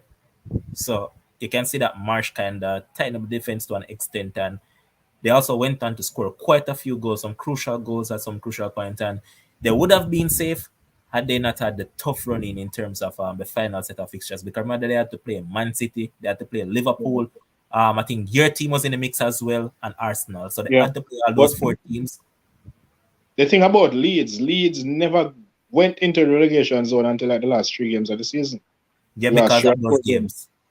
Even though they fired Bielsa and whatever, they were hovering over the zone, but they never actually went there until like the last 3 or so games. So they had a little cushion to play with all this time. So, and then they went there and they found a way to get out, and kudos to them. Marshy had no choice but to stem the floor goals. That was the only thing. Any sensible coach going in, that is the first thing you do. Try to stem the floor goals that Yeah, were going in. but did he But they step still the floor, conceded. Levon? Read the thing again. You say 26 for Bielsa was 26 and 25 Alright, for Marsh was 24. So the thing is that in terms of what I call it again, XG, that is goal against, Mhm. Bielsa had 1.94 thereabouts, and Marsh one was 1.64, so I conceded less. 1.94 per game. Yeah. Okay. No, I'm wrong. His one was over 2. Bielsa one was Per- over 2, but 2.223 thereabouts or 2.24 Okay, per game. because they conceded like 79 goals this season also. Yeah. I think they conceded the most. Yeah. So it was like 2.24 Demo. So it Yeah, was but at the end of the way day, the only superior. thing you could have done was to try and stem the floor goals and try and manage the team based on the fact that they were regularly injured. So True. But anything else you guys want to say about any of the other games before I get into another part of the show that no, they the were message is No heavy. man, nothing else. Just big up no, Jack no. Harrison for the winner. Big goal. Yeah, man, facts. All right, so here's what we're going to do now. We know that KDB won the player of the season. Phil Foden got the young player of the season, which I don't really agree with. That neither of them, but hey, that's Who just will you give? Who will you give? all right. So player of the season, I have to go through what has happened right through the season, and if I was supposed to do that, I'll go with Salah for that. In terms of Same. young player now, boy, it's a tough choice, and players like these hardly get it. But Mark Gueye, for what he has done, I have to give And he Mark Gueye. wasn't even nominated. Yeah, or if not him, um, it's tough because all right, what I'm looking at is that there's a man like Foden, Trent Alexander-Arnold. That Yeah, man has exactly. seasoned professional. Exactly. I think it was unfair. I think I was saying it to you guys that I think it's unfair. But it's just the way it is that their age and that's the nomination works. Yeah, It's but rough. here, Foden is 21. uh-huh. like what? 22 this week. Like what the hell? How is he? How is he that good at 21? And guess who is young as well? Trent Alexander-Arnold. That How guy's Trent old? have just one 23. Trent have Oh, one more he's year to 23. get Yeah, he's just 23. Trent Oh, have That's why one more you year to can't get nominated enough for play this young player enough. that's why we Trent can't have sign the right back for backup because they have to go wait the next 10 years. Yeah, and Jano. damn, what I forgot. Yeah, Reece James actually in the season tied with Trent in terms of goal contribution. They both ended on 14. Just that Success. Reece scored more than than Trent. yep. Mm-hmm. Two very good right back, and I don't. It's a good headache to have for Southgate, but how will he actually deal with it? That's the I issue. mean, I think it would be easy because those guys, especially Reece James, can play different positions. But here's the thing that Trent needs to know. I think Dimo might agree. Trent needs to step up for England. Trent hasn't played good for England at all. Because he might play the right wing back, which don't make no sense. Mm, You play Reece James if you had the right wing back. If you had do a back four, then you play Trent. okay, fair. But all right, let's just go through our own right now. So, um, play of the season, Ryan. Who would you have? Salah, I look at the body of the work over. Yes, Salah fell off at a point, which happens. But I look at the body of work, and I think it was like 2 months ago. I was critical of De Bruyne and said that De Bruyne was not having his best season Yep. in terms of assists, or he was scoring some goals, and then all of a sudden De Bruyne just sit a patch. the back end of the season, and I think recently Bears came into play. Okay. Kim, so what do you have? So I have the person who win it, Kevin De Bruyne, right? Ryan says recency bias. Obviously, the award was announced before the league was over, but I'm looking at when I look at the best team, I'm picking the best player from the best team. And Salah is a good shot, of course, but as Ryan said, he fell off a couple, and I think people are looking at that as well. And I think for Liverpool, I think Liverpool have, well, I guess both Liverpool and City, they have a lot of heavy hitters over there. But, at the end of the day, just like for coach of the year, I want the best coach. I want the coach for the best team. So I want the best player for the best team. So it would be KDB for me. But I have no qualms if somebody says Salah or even somebody says Son or whatever. There's no. Huh? What happened? Someone was saying something? Demon, just say something, I think. Demo, what are you saying? I never see nothing. Oh, I wait for you to say Demo. No, go ahead, Demo. Yeah, I mean, Salah was wrong, brother. Salah was clearly the player of the season this year, easily. Okay. No reason at all, nothing else? I mean, what reason you need? The man numbers speak for itself. the man win golden boot and the assists. Like, you don't need nothing. So Kems, last year, clinical against Manchester City when he walked the back line, and my goal of the season as well. We are gonna get here, but still, like the man definitely the player of the season. Well, Andy, Kems, they said that the best player for the best team last year, City won the league, but nobody from City got player of the season. It was Kane who got player of the season for the same stats that Salah have now. Yeah, and I scored one more goal. And I disagreed with it then. I mean, as I said before, I would get the best player on the team that win. But again, it don't go like that. But it don't necessarily go like that. I mean, it's a player of the season, not team player of the season, not team who won player of the season. Boss, you get your chance to talk who you want, we get my chance to talk who me want. Okay, that's why I get that. That's why I ask you. Yeah. I just not me want. That is how I've always in any sport. The team are number one, I want the best player from that team to win the accolade. Okay, so if the actual best player is not from the team that won, him get knocked. Okay. I guess Adlam saying that he thought that Mount had a better season than Foden. Saka had a better season than Foden. Who? Saka. I think so too. I don't think Foden was the best young player this season, but it is what it is. He's also saying that Rice was his young player of the season. And I think any 3 to 4 or 5 people could have won that award. Rice? Yeah, he says Rice was his young player of the season. Oh. Who you have as yours? Who win? Foden. All right. That's so simplistic. Well, I guess the award committee very simplistic too. The fans that put. Probably. But Dimo, who has? Who me have for player the young player of the season? Mm-hmm. Yeah, like me say, I'm going with Saka. I thought numbers wise, I know Arsenal never make it to the top 4 in the end, but he was very consistent for them, and at such a young age, bearing the burden for Arsenal, his numbers were far superior to that of Foden. Hold on, but Demo, I think when we were debating it a couple weeks ago, I think we wanted to establish a criteria. What criteria was used by? Yeah. But Kems, the thing is that we're removing whatever criteria they have. We're talking about what we see. Okay. Listen, a team. No, better. Problem bias. No man, I test man. Just strictly I test.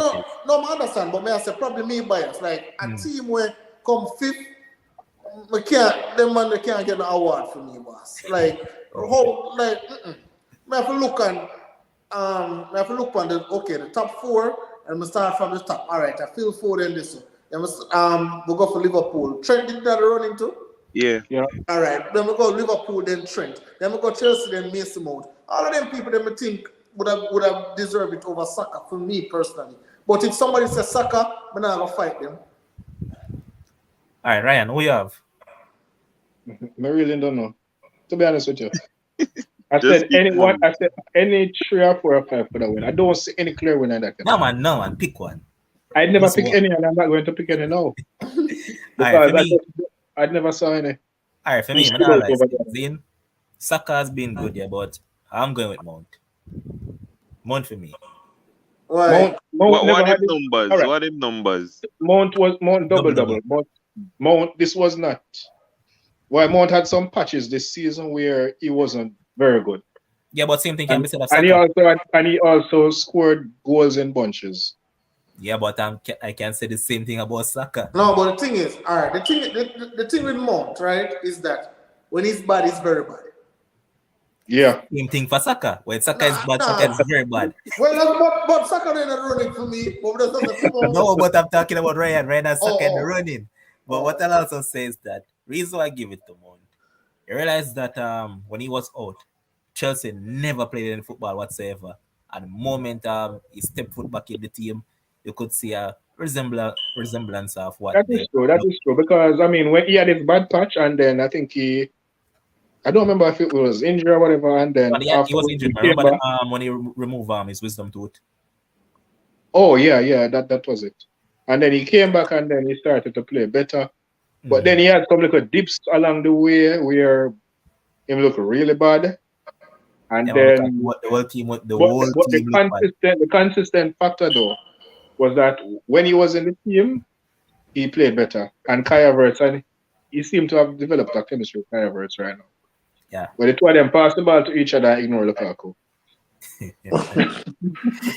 All right. Next category that we're going to look at is most improved, and I'm going to start it off. There's only one player I can look at, and there's a man at West Ham, Jared Bowen. Nobody else but Jared Bowen for me in terms of most improved. Yeah, he was Improved. okay last season, but this season the man has gone up a notch for me. So Bowen for me. Demo. Most improved. Yeah. Yeah, I was going to go with Bowen too. Mm. The thing is, Conor Gallagher was in the young player the thing, and I mean, I watch Gallagher from youth football, so it's like man judge it from that. You know, him never playing at the Premier League like that. But yeah, I have to go with Bowen. His numbers ridiculous. Think he has a double double as well this Correct. season, right? Yeah, Yeah, they did like double. playing for West Ham. Yeah, I have to go with Jared Bowen. Kems. so I wouldn't say, when we were doing the thing about players who was the most impactful player, I said Jared Bowen, I think, was most impactful for West Ham, and then people say Rice, Antonio, whatever the case is. While he has improved, I wouldn't give him the most improved over this man. And I think I'd give it to the Arsenal keeper. I'll give it to Ramsdale. I think that Good show, Good show. boy. I give Good that call. That's a Good good show. call. Yeah. I give that where Ramsdale was to where he is now. What he has done for Arsenal.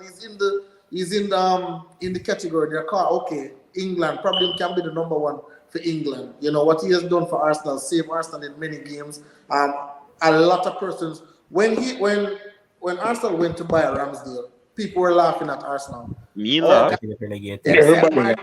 them sell Martinez and them run go buy a keeper again. Okay, I eat that club that. But Ramsdale, I have him in the Ramsdale next said, section. That's why I didn't give it to him here. So You know Huh? what? did I what? change my mind. Kim changed my mind. I change my mind. Ramsdale, my pick. I, Bowen. Ramsdale I'm said not that going he to had change. You know to. what? You know why? Because I thought he was good while he was in the league as well. I thought he was good. What? Ramsdale said that he had to turn off his socials, Yeah, when he he was got good. He back. was good when he Ramsdale came back. was garbage, bro. Come What do you on, mean you thought he was good? The That, come man that on, man was was man. not garbage. good at all. The man had the talent, man. Yo, the man did horrible, brother. Brethren, I'm Remember going to be honest with you. Wijnaldum roll a shot when the man for Sheffield. I just rolled 3 foot. Yo, the man did horrible, brother. I'm going to be honest with you. When England picked the under 21 team last summer, Uh-huh. I said Ramsdale is the weak link.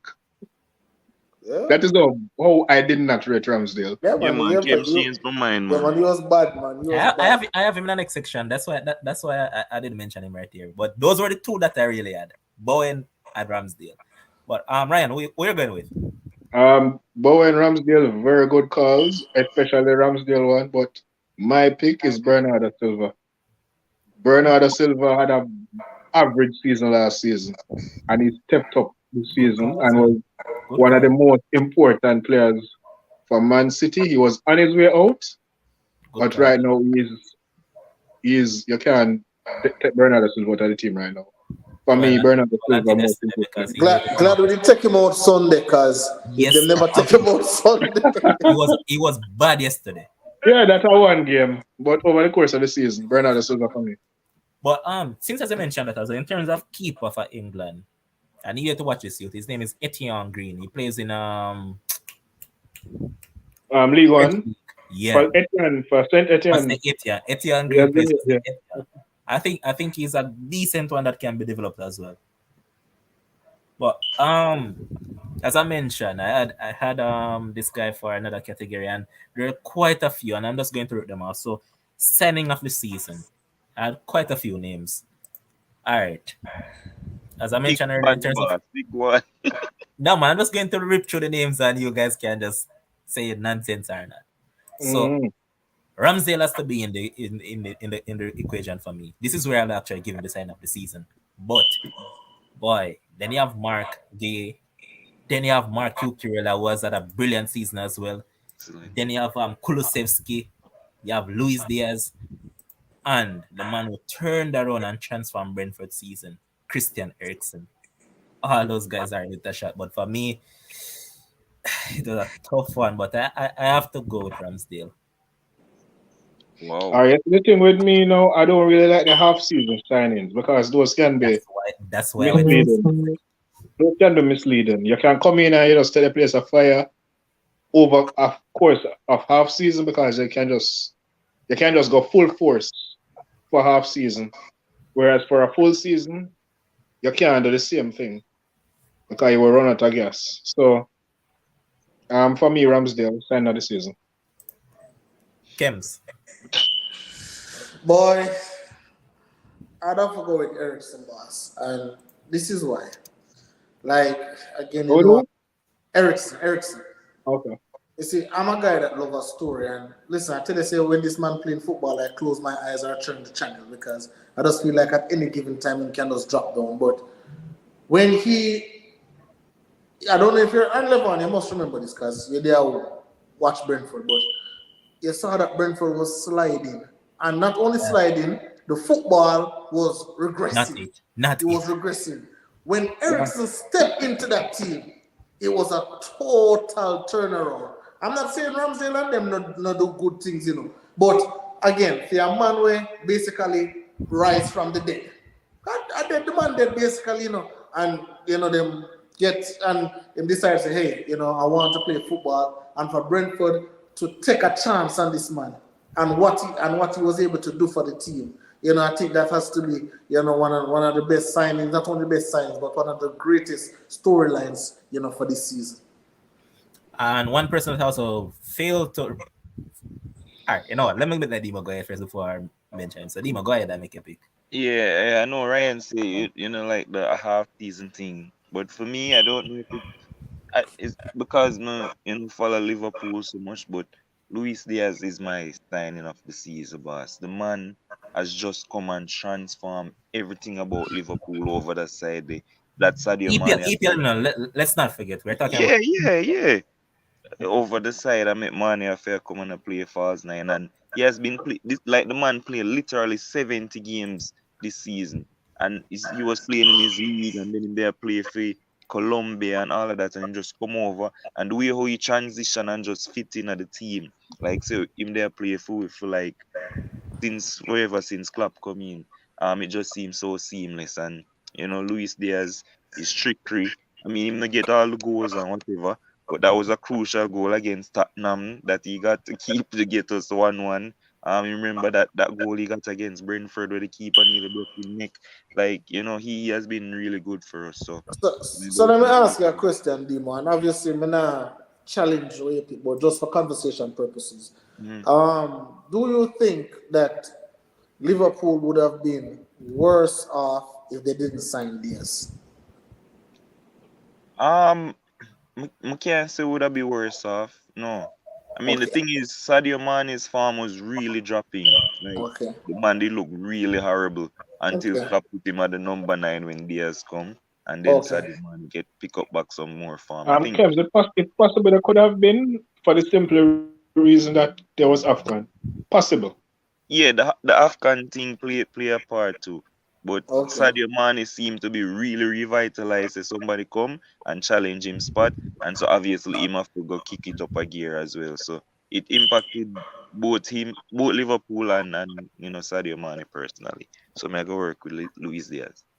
All right. The person that I could have added to the mixture as well was Dan Burn for Newcastle because he helped that Newcastle leaky defense. So I could have possibly added him to it, but you know that defenders don't generally get highlight a lot. Yeah, I almost pick Kulusevski, but That is what I was going to tell you. That if it came down for a choice between Diaz and Kulusevski for me, I'm going with Kulusevski. Why?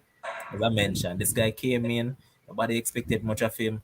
18 games in the Premier League. I remember he didn't start all of them and what 5 goals and 8 assists. That's brilliant, man. Not Big. all, like yeah, and I think also with that guy, I can't pronounce his name, but the same guy there, Kula whatever. Right? Listen, there are certain games, where him make an assist, but him don't get the assist. So say for 3 example, assists. if he make a play where he probably switch the ball and then the player they pass it and then score, 3 assists, like man. like the man makes some impressive plays the way I say, wow, the youth can play some real good football. Yeah, true. And as I Yeah, said, man. I look at their season stats. 13 matches, 4 goals, 3 assists in the Premier League. I'd go with Kulusevski over him based on impact and based on where the team was and where the team actually ended. yeah, but like me I tell you, Diaz wasn't just for goals and assists. The man take on players and the fullback brother for But the create same thing. It's the chance. same thing we can say about Kulusevski. Boss, Diaz just start. They are just so the thing. Anyway, go ahead. Is your picking us? So I can't fault you over it, but hadn't I picked Ramsey? It would have been Kulusevski for me. But this is the one that a lot of us might not remember it all. And personally, for me, I don't remember all of them, so I'm not going to pick any for this one. But goal of the season. If you guys have any that you remember, Yeah, man. Clearly, I'm just telling you right now. I said it earlier. That Mohamed Salah goal versus Manchester City. I mean, know him go do it against Watford, no but the man, one Watford win, man. I Watford me again. no, not brother. And the quality of players with Salah, brother. Cancelo, who everybody a hype up was in there. Laporte, Laporte. everybody just a skate and a slide. And the context of the game and who we are playing against, Mohamed Salah, goal of the season for me. That one was special mention to the chip when Neves doing at the Watford game and him chip the keeper. That was brilliant. Not the bad. Anyone a Salah goal them for me. It doesn't matter. Just I remember them. Any one of them. It don't really matter. Ryan. All right. It's 2 for me, but it's close. But I'm going to pick one. It's either the Kovacic goal against Liverpool and that Salah goal against City. And I think I'm going to edge and go towards Salah. Okay. What happened to that? What happened to that Son goal? When him run from the other side of the field. No, he played that. That was yeah. That was Burnley. And No, that was this season. this season. No, Yeah. the man win the No, goal of the year for that. Another season. Oh, all right. Oh, I don't know. Well, Yeah, I understand. COVID come and it spoil up, it change up the timeline. Well, Mess up the timeline like if- Flash. if Son not in there, then we have to get to Salah for sure. I must say, anyone a I Salah hear goal. goal, you for pick whatever goal. No, but no, man, I say because I thought that goal was this season. That's why. But if not, then we get to Salah for sure. All right. The next section we're going to look at is moment of the season. We'll talk about moment of the season. It's probably something that was stood out for you, a game or a goal or something. More go first to that one. I'm just go first. But no, probably another best thing I want to see, and you might say me I just say you in the league and blah blah blah. But brother, that Yarmolenko moment during the Ukraine thing, for me, my moment of the season. There was nothing more you could have script for that. The Ukraine thing are gone, and then the Ukraine baller come and slot it in for West Ham. Yarmolenko, goal of the see what name? Moment of the season. Moment of the season. That's it. Me nearly ball. All right. For me, moment of the season is what happened on the final day. City being 2-0 down, now that they have to win, and they turn it around. That is the moment of the season for me. Kim, so what's yours? Ryan, go on. One more thing. He's a man with hate recency bias with a passion. But me have to go with yesterday too. Wow. Let me tell there you go. Let me tell you the moment of the season for me, and it probably sounds very silly, but I believe the moment of the season was when Mahrez missed that penalty for me. Because listen, let me tell you why it's moment of the season for me. Because at that point, we know say we have a title race going down to the final day where Steven Gerrard has an opportunity to block Man City from winning the league and Liverpool have a chance to win the league. Should Mahrez have scored that penalty and the game done 3-2, I don't think yesterday would have been as exciting as it No, was. it wouldn't. So that's at the moment of the season for me when Mahrez missed the penalty and we know so we have to go to the final day, all chips on the table, everything where you have. That was it for me. All right. And the final section that we're going to look at is. What about? Go ahead. Oh, no, man, go ahead. No, man. So what are we going to say? No, man, go ahead. I don't know what you're coming with, so that's what I'm saying. No, man. Go ahead and say it. I was going to say, what about save of the season and game of the season? We don't know if you have done. All right. So save of the season. Yo, save of the season. Let me tell you the save of the season. Which game Everton did play where Pickford did a dig out every Chelsea. Was one of them. But there was a next game as well that he was doing it. Pick any one of them, see if they were the man. But listen, hey, when Pickford good enough, Pickford really good. When he's bad, really bad. But listen, that Chelsea game there is like the man said, there's no way Chelsea are score up. And I think that was a game, obviously, for sentimental reasons with Lampard and also in the relegation battle. Because should they have lost that game or even drew that game, then things would have been severely more complicated for them. So I believe that would have been any one of them saved because I think there was a time where the man must have made 4 saves in a row. At one point. And when he get up, when he save one and get up and save the next one. Trust me, man. I said that is why Southgate love this man because this man can pull out some top draw saves and then he can let in some easy bunnies. But that one would be it for me. All right, stick up in. You know what? I retract what I said about moment of the season. It wasn't yesterday. My moment of the season that I will never forget was when a particular man got fired on my birthday. I don't need to call the name.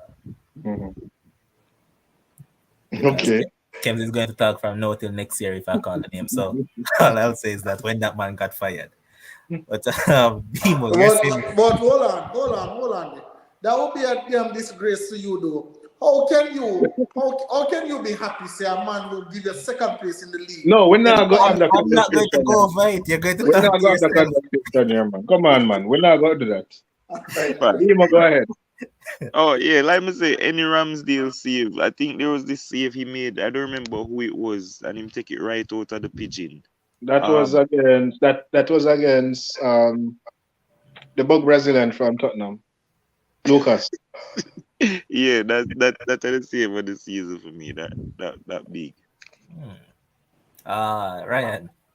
All right. That's a Ramsdale. Everybody praise the Ramsdale save against even Peter Schmeichel and David Seaman praise the one against Leicester as the best save them seen in a while. But for me, the one against Lucas was a huge save because he had no right to reach all the way up there, so pin in the ear and do all of them something and pick up the ball.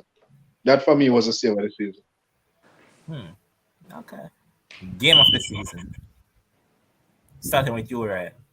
Tottenham versus City.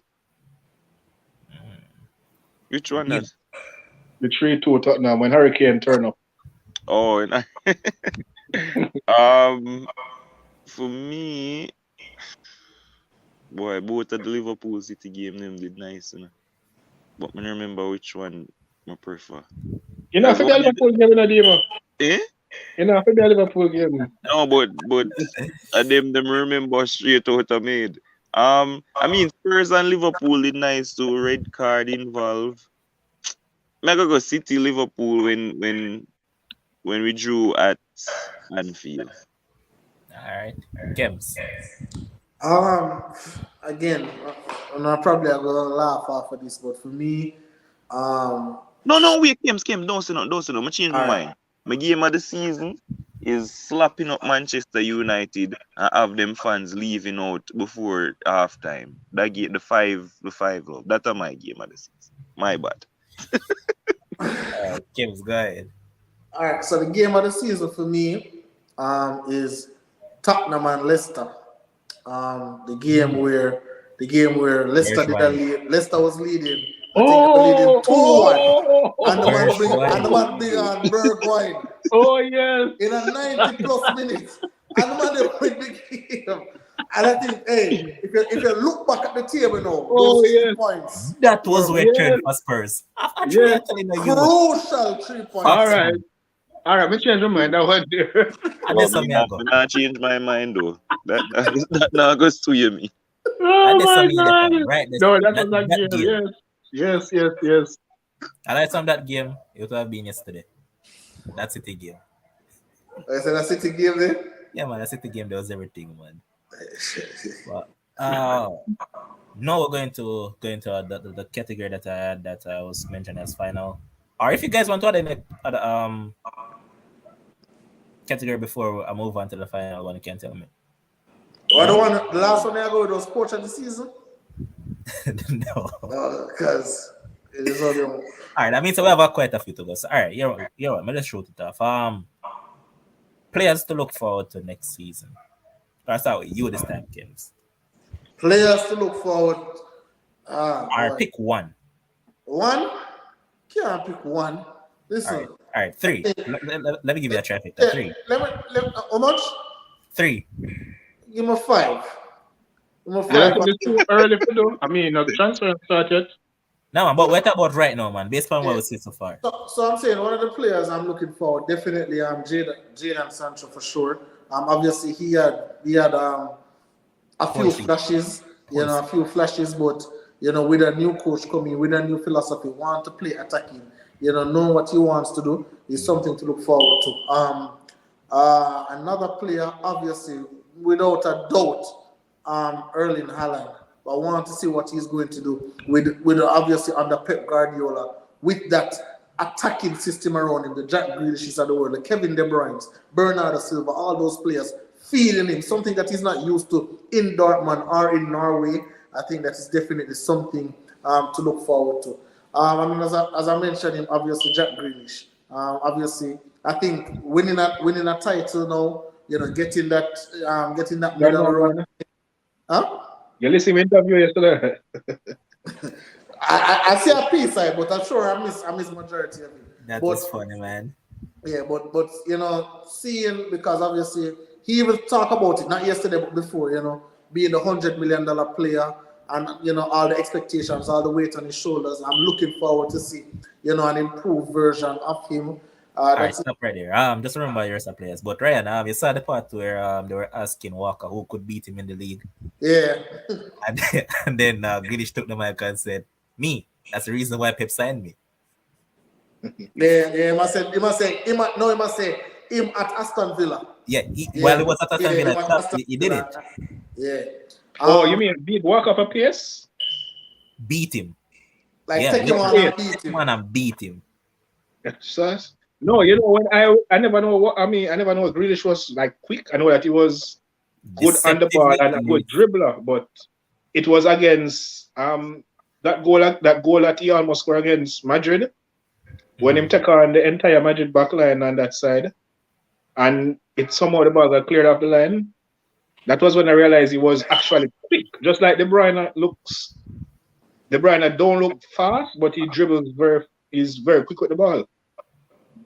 The both are deceptively quick, but they don't look quick. They don't look Gareth Bale quick. Like you look at Gareth Bale and say, him fast. You don't see that with players like Kai, Grealish and De Bruyne, but they are very fast. Yeah. All right. Finish up, James. Yeah, so number 4 for me, obviously I have to go with my team, and I'm looking at Coutinho for sure. Finally signed over full time to Villa right now, getting a full season with Steven Gerrard, under Steven Gerrard, bringing in more players. I think he will have a fantastic season. Aston Villa won't be finishing 14th next season for sure. Can guarantee you that. So I'm looking forward to Coutinho. And last but not least, Leon Bailey. Psych. No, I'm looking for Calvin Phillips, right? Because I think he's going to move on to Manchester United. So I'm looking what he's going to do in that Manchester United system. Not happening. All right, it definitely will happen. You'll see. So I'm going with Calvin Phillips. So that's my 5. Let's mention that let me just point out that Villa has signed Boubacar Kamara, defensive mid that can also play centre back. 23 years old, good player, French national. You come from Marseille, right? Yeah. So the man left Champions League and come to a team that is not in it. Champions League, not everything. Yeah. Especially when you know you can't win it. Oh boy. Demo. Yeah, so a few things have happened. So I'm looking at Gabriel Jesus if he moves to Arsenal. If that is done, may I watch him. I think that he'll get a lot of goal. I think he's very underrated. So may I look out for him. I'm looking also at Kai Havertz. Obviously I had him to be the player of the season. This season, it never really come to fruition and thing, but I really think that is a player who should be flourishing in the league. And I think that he should be getting better as he continues to play for Chelsea. 3, listen, when I talk about this Haaland a lot, so I definitely I go watch out for him. Zine, when I hype him up, for me, he's a watered down Lukaku. That's why you mustn't expect nothing from him, brother. No, well, the hype and playing for City, him should be doing well. Zine, obviously Liverpool signed Carvalho. He did well in the championship. Hopefully he'll get a chance to prove himself at Liverpool at the highest level. He already scored against City when they play each other the other day. So I'm looking for Carvalho to come up as well. And obviously Luis Diaz. The way him start life at Liverpool, I expect a full season under Klopp with pre-season and everything. He should be lighting up the league. Liverpool Neymar will call him. So we watch him flourish. Luis Diaz a 5. Not a good name to call because Neymar love to roll. But anyways, Ryan. Neymar numbers. If him get half a Neymar numbers, we would appreciate it. Ryan, go ahead with yours. Jack Grealish, based on the fact that he said that this season he was playing within himself based on the instructions from Pep. Pep don't like when them lose the ball, so him try not to dribble a lot, try not to take on people and beat them. But he said now he feels more a part of the team and he feels like he can express himself a little bit more now. So let us see next season if Grealish will actually go back to his Aston Villa days when he was taking on people and beating them for fun and getting some goals in the mix. So that is one. Definitely Haaland. You can't. City has this team. City has won 2 seasons without false 9. Well, I could say 2 seasons because Aguero was basically in and out for a lot of last season. So definitely Haaland has to be there as one to look at because he's a big name player now, big money player, even though 50 million is not considered a lot of money in this day and age, but it's still a lot of money. So he definitely has to be on the list. The other player is Chouameni if he comes to Liverpool. Because I figure that Liverpool might lose a player out of the midfield. But even so, if he comes, he has to be looked at as a player who can basically maintain or bring Liverpool to a higher level in terms of the midfield player and all of that. Because he's a very good box-to-box player. That one is a one-man midfield wrecking man. Him can also play DM. He can play anywhere anywhere you put him. Man is like the French Bellingham, for example, who can play anywhere you put him. I think you're not gonna mention our next French guy name, but that's not great. No, man. Well, yeah. Who that? Pogba, man. So yeah, who else am I missing? I miss out somebody else, you know. You said you think Sancho will come good next season. Yeah, So you definitely Sancho. Sancho is the one I'm thinking of. Sancho definitely. Because right now I think he will have the coach who can get him to play how I don't know what happened last season, but I don't think Sancho can repeat what happened this season, next season. I think he will definitely come good. He has shown glimpses of it since January. I think he's United's best player since January, if you ask me. Um, so I expect him to have better numbers next season. And my other pick is going to be a shocking one. I'm going, if he goes to Newcastle, Dean Henderson. Because as we see what happened when Dean Henderson starts, he's a very good goalkeeper. And I think he is better than, I think he is good enough to start for Man U. But for reasons beyond his control, he is not the starter. But I think if he goes to Newcastle under that project, he will turn up. Especially given the fact that he has been frustrated all year sitting on the bench and him man want to go World Cup, brother. And the man want to go World Cup. Definitely come out and say want to go World Cup. Same have something to prove. Yep. He's gonna go there. No, we never pick no defender, don't it? Yo, it always so weird. They always pick attackers in there. Something. I pick goalie, I pick midfielder, yeah. I don't pick no defender. I was thinking of Mark Gay, but him basically showed it from now. I was looking to your Mings. Honorable, yes, I was about to say honorable mention Tyron Mings for sure. Why Mings? Mings is 29. Okay, what does his age have to do with anything? The man has been play to look out for next season. So listen, play to look out for next season. Defenders normally peak late in Ryan. The man is 29. Play to look out for next season. What more peak Mings need to do? Mings has been a top Mings 6 is not defender. getting any better. He has been a top 6 defender under Steven Gerrard. There is a Mings reason is not going to get any better. Listen, that's why you're not the coach of England. There is a reason why Southgate continue calling him up. There's a reason. The man can't support and him Southgate to call him every time.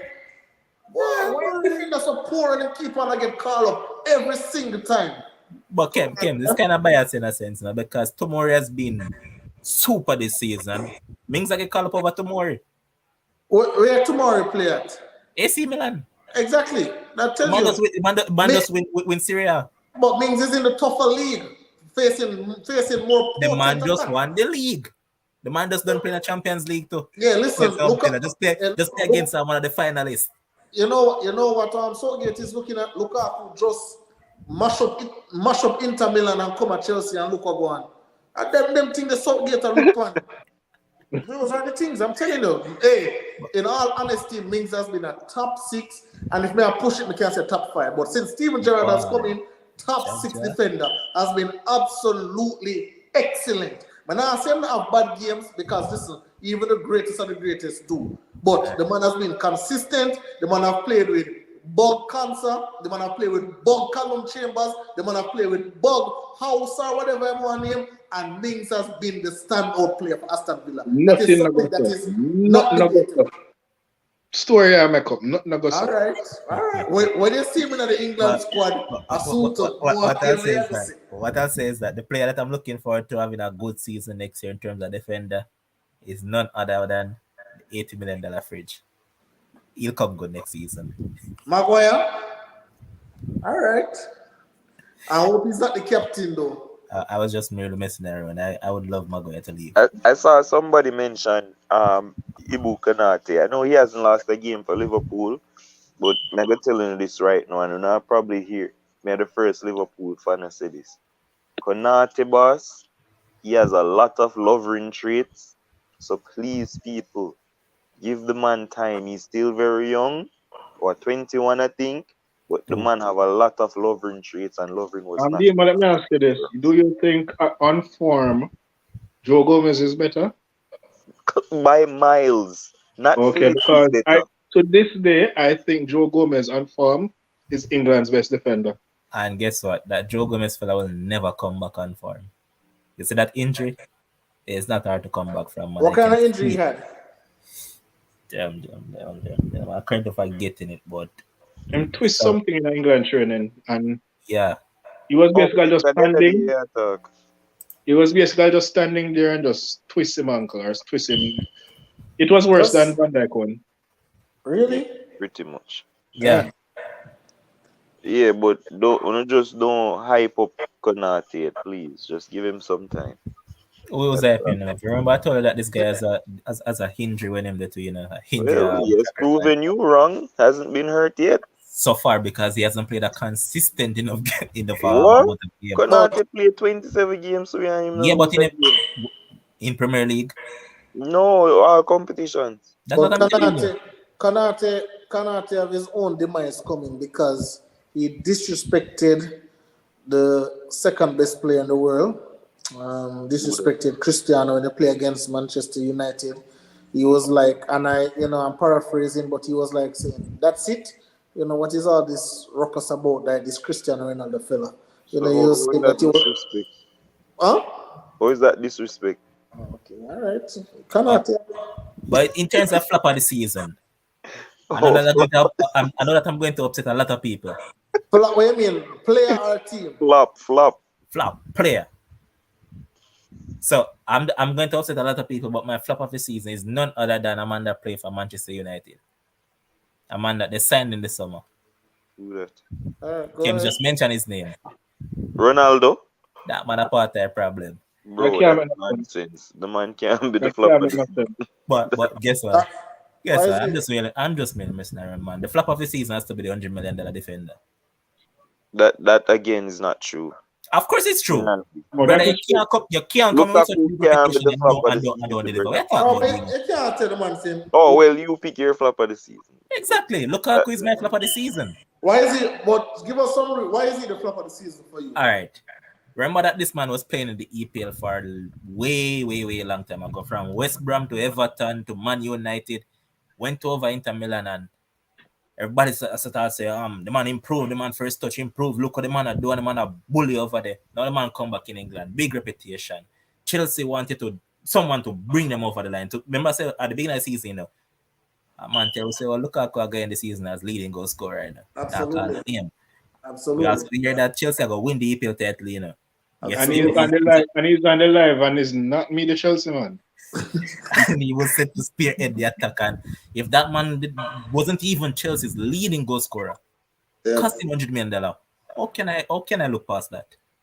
All right, fair enough. Oh, you mentioned how much games he missed as well, and Well, all but this. that's a part of being a flop too. What you mean? You act like said What that do you talk about?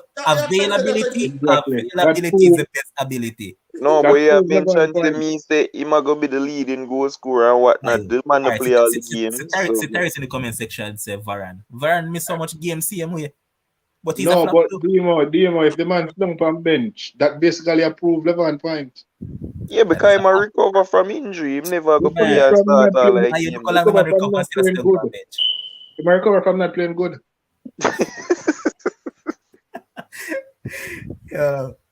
Who you guys have? Me, I have Maguire.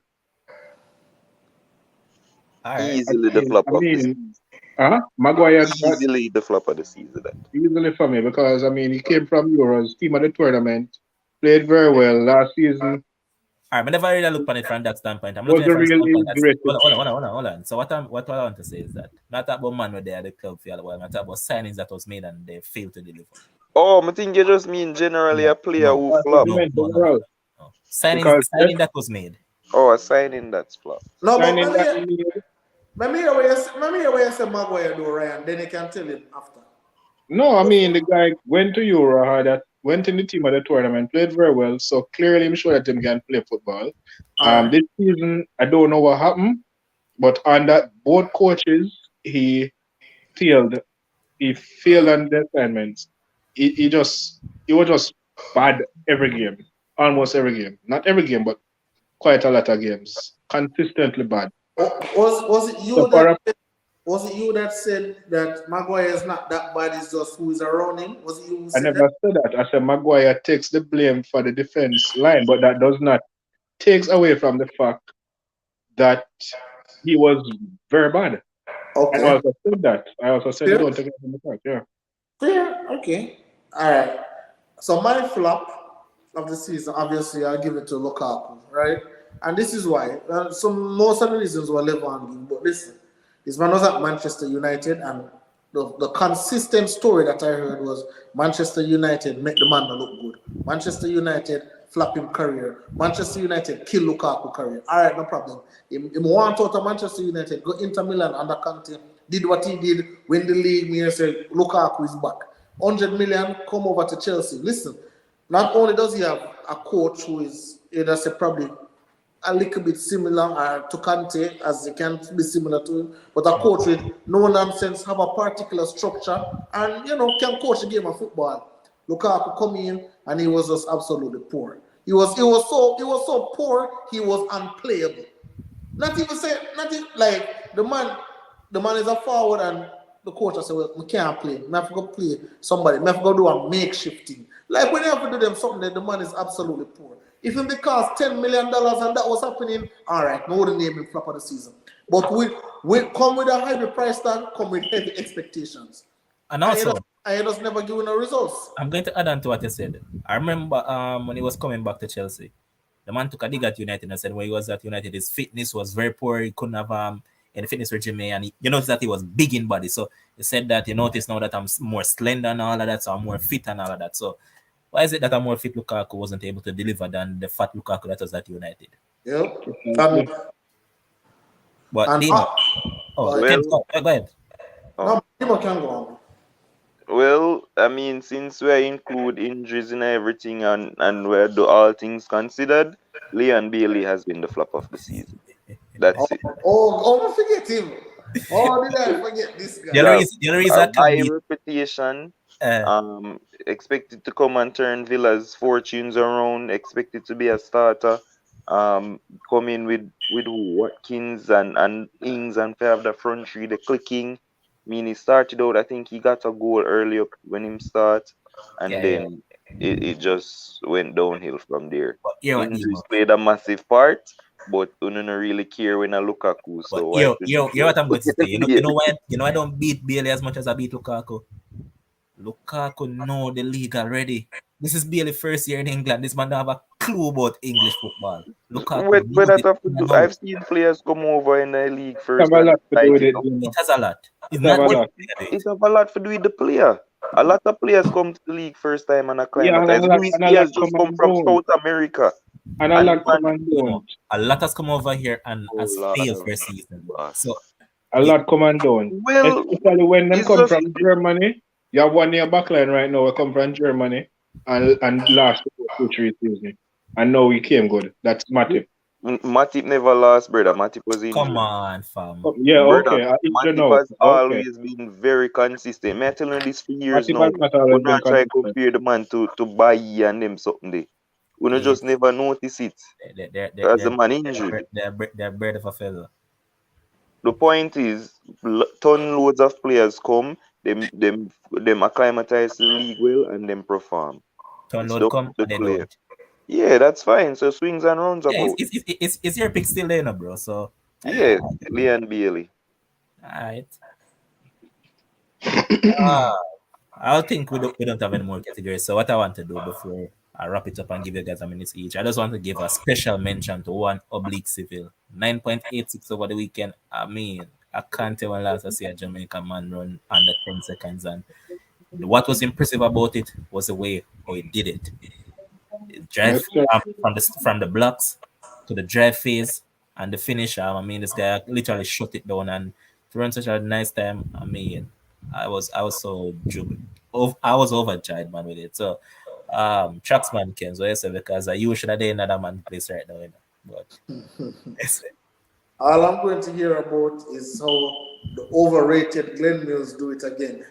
That's what I'm going to hear. Oh, Glenn Mills find another talent. Glenn Mills do this. Glenn Mills do that. Listen, Oblique Civil has been a super talent. Hold on. Does Civil run 200 meter? Glenn Mills was on KLS last weekend talking about Bolt. When Bolt came to him as a 2-4 runner, and Bolt said he wanted to drop 4, and Glenn Mills said that normally I don't train one event runners, which is why Bolt took up the 1. So I'm wondering if he's going to let Civil take up the 2. Well, Civil run a couple 200, but it's not nothing for right now. I guess Yes, Straight them, if man. Glenn Mills is going to be true to form and say I'm don't train one event runners, then obviously Civil is going to take up something else. But Warren Weir was a one event runner. Well, So we can these coaches come and lie all the time. But anyway, as I've often or maybe in remained preference is not to do that. yeah, As probably. But Glenn Mills is an overrated coach. He only coaches players. He only coaches runners, athletes who have high talent. And but congrats to Seville, of course. Was at home, would come to Calabar. When he just arrived at Calabar, I heard that he was the fastest thing over there. And very, very humble guy. And he won class one too, yeah. Yeah, yeah, very humble guy, a guy that works extremely hard, and boy, as Levon said, very elated that we finally can. If I even if I make a 100-meter final, we'd love to see the Jamaican colors in the 100-meter finals. Because when you see, all the Americans, the Canadian, Great Britain, you're expecting Jamaica to be there. Every day we run up and down, run up and down, run up and down. We want to be there. Johan Blake is done. So we're looking at who is next. So Oblique Civil hopefully can carry the mantle. I'm still bringing my guy Jazeel Murphy, to see what he can do. That guy is a super talent. I just want him to stay fit. But congrats to Civil for sure. And the next one that we're looking for is also a Blake. I'm not talking about Johan because that fella ain't going nowhere. We're talking about Akeem Blake. That fella is the next one that has improved immensely over this season. Coming down from 10-5 to 10-08. That's just impressive, man. But Ryan, you have anything to say about that? not really. I need to see more of him to make an assessment. Last year when I saw Civil at Olympics, I realized that this guy have some talent, but the 9.8 really lit me to 6. I was expecting a 9.95 or something like that this season, somewhere in, even 9.90 this season, but the 9.8 just hit me for 6. So, Okay. so I need to see more of to have a better assessment of him and to see what his threshold threshold is, or his Okay. ceiling rather. Mm-hmm. All right, Dima, as it pertains to you and cricket-wise, a very exciting final hour between Barbados and Guyana the other day.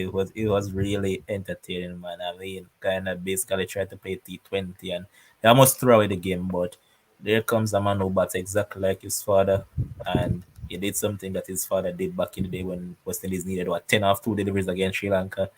So his team needed some quick runs, and he's the slowest batter in the team, and he was the one to get the run. So Tage and Ryan bring them over the line. I'm sure you have been in What tune you to made? some. He made like what? How much again? 20 out of I think 13 deliveries there about. 13. Yeah, Oh, so it came down the other. yeah. He batted at number 7 Oh, Zine. So they got because 60 or all 2 in. the rest of man then just play some stupid shot up So front. they got 60 or 2 in, I heard. 60. Mm. Yeah. Yeah, so so Right. yeah, so here's the thing quickly. I mean, the whole regional I mean, obviously another highest quality and whatever, but is what we have, Zine. And the regional cricket has been at a decent level since it came back the other day. Yeah, Um, that's yeah, Centuries man, upon you have centuries. guys batting well, making centuries. Brandon King, um, Page himself, who just mentioned. The thing about it is, Tage actually was playing up here in the minor leagues, brother. And man, I play like the man make a quick fire 100 off a 50 ball. I mean, I say, I can't stand the Paul son that a he make different. 100. He make 100 off of 400 hard ball in their first innings. Yes, but that's what I tell you. So it is so strange that the man can play that innings when he appears so I play cricket in a minor league and then him just adapt. So he probably can adapt and score at a better strike rate and stuff. But the bowling has been good as well. I mean obviously not the names where I expect Gabriel and them guys Brian, not that really man taking done. wickets.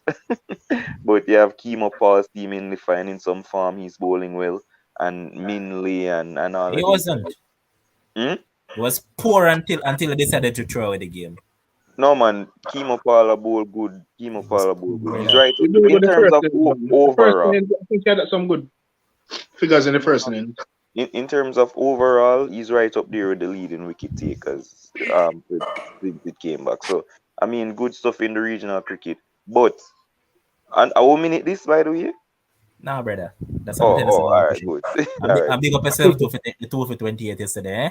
All right, first of all, I played 2 leagues. Yesterday was in the Bronx League. We'll play 35 overs. So that's from 35.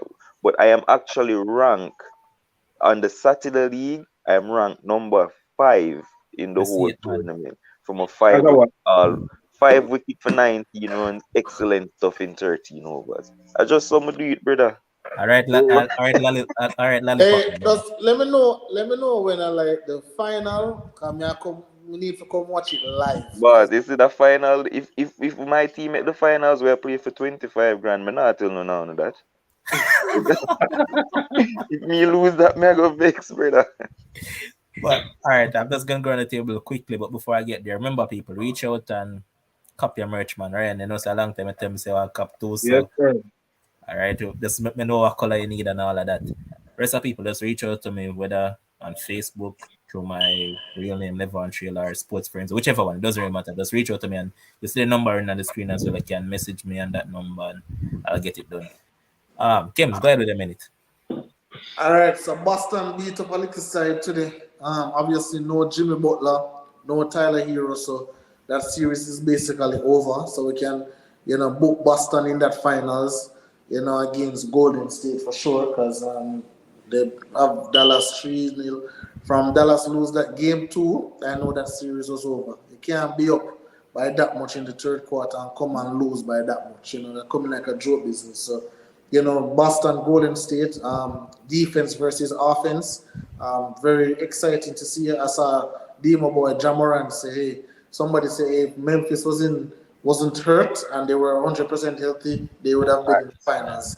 Blah blah blah. And I can, definitely that's an argument to be made because That's no argument. That availability is the best ability, and it wasn't available. Don't argument. Well, it wasn't his fault that Poole grabbed at his kneecap.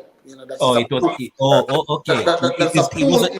It wasn't Peyton's fault. Why, Dylan Brooks grabbed into him, and now the man is out injured as well. So Yeah, anything but come with come same on, thing. What? That's not Peyton Jamoran, come on, that is But like not exactly. That's business. totally You're going to different. come and tell me some man injured this and that. No, give me that, man. no, but you can't, boss. I You don't can't. business. Like Jamoran is a star. Peyton was a And the walk Poole. on. I'm Was a going to walk counter on man argument that didn't again even because have a. you No, yourself Peyton. tell with that Hold on, no. Memphis Peyton, plays better without Ja Morant. You tell me I that, never. Nah, that was gimmicks I was giving. Listen, brother. anybody with any That's why basketball you stay there, brother. sense. You say the time things come back to bite you and it's not in your No, favor. You not want at to all. flip the But script. Come listen, on, how man. can I say? Realistically, how can I say Memphis played better without the superstar, the all-star in the team? Like, come on, I was just messing around. But Come on, listen, just like when you beat Steph when he's not doing well, and now when he's doing well, we don't hear you anymore. well, what you want me to say? What you want me to say? I Big him up. understand.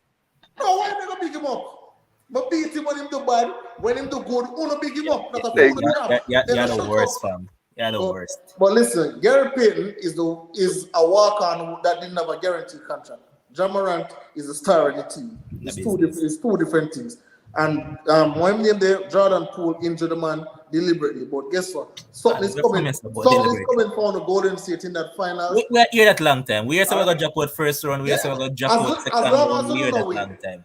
Why Levan act like said Golden State not deliberately hurt people all the time? Don't forget Zaza Pachulia. Zaza, what do you mean? Yeah, so people hurt people deliberately a lot of times. So what are you talking about? No. What are you talking about? Come on. What are you talking about? What are you talking about? Y'all are nitpicking. Zaza Pachulia, the man y'all are nitpicking. Y'all are nitpicking. Why can't we talk 3 minutes? Right on, go ahead. My time? Right now, I'm not for talk about. Oh, that's not for talk about. What you talk about? Me, I talk about my rum from your brethren. Well, the quad at 12-year-old rum from you. Me not appreciate this week, but next week, let's deal with it. Eh? What do you mean? Let me see you. Because we have to wait until I see you forget my KFC chicken. What do you mean? No, the thing is, you wanted the KFC chicken from out here, clearly. But there is a way. What? You wanted Jamaican KFC, sure. no, sir? All right, sure. Whatever you want. Just whatever. Just let me know. So, yeah. The rum already out here when we can get me already out here now. So yeah, this is the thing. The next thing now, Naomi Osaka, what is going on with her? Why? I don't understand. It's like since she have the mental breakdown situation, she can't really stay in a tournament for long, and she was supposed to be the next one in line. Um, I don't know what is going on with her there. So, um, as Demo saying, the regional cricket is not as bad as it once was. It seemed to be getting better over the last since they came back, and I hope this transitions into the West Indies setup because the teams below us are on our levels like Bangladesh and so the world. Bangladesh is doing well right now. They are performing in their series against Pakistan, so we can't really say, "Oh, we beat England," and expect that that's supposed to mean something right now because we did beat England the last time. I will still never do anything after that Mhm. from any much period of time. So, and yesterday, well, we talked about the football thing yesterday, but now we have Nations League coming up in a couple weeks' time, and the big teams will meet the big teams. So, Sure. me will meet Levan and the Italians and them team that the world, and Demo and him Spain will meet up, all them for meet up. So, the squads will be out shortly. Rebuilding. But Yeah? um, Rebuilding. The squads will be out shortly. Levan put out team side already. yes, sir. Mine not come out yet. Yours is what But will go on okay. Thursday, I think. Thursday. Yeah, I think it's Thursday. Okay, But makes sense. Give them some time for us. as I mentioned about Bangladesh, Sri Lanka is a worthless team. They had Bangladesh 24 for 5. Now at Stumps, Bangladesh is at 277 for 5. Mushfika scored 100 and also Linton does. Dima, Bangladesh, I said Pakistan, right? Bangladesh. Dima, go Yeah. ahead. I just want to use my minute to tell you guys continue to like and share the thing. Continue as you can see, Levan put out some more merch. Continue to support the thing as the thing look for grow. Still trying to get to 1K, guys. Still trying to get the option so you guys can super chat to support the thing financially and not just with views and likes. So continue to just like it and share it with your friends. And again, shout out to Manchester City, AC Milan. After how much years they're back on top. Giroud doing it again, a very underrated footballer. In my eyes, one of my favorite players. So shout out all the winners for them league. And then Saturday is the big one. Um, Liverpool looks to get revenge against Real Madrid. So the treble is on, guys. Don't worry, the treble is I on. hear that. I hear it's not a real triple. But as you mentioned about AC Milan last season, Inter won it after 11 years. AC finished second.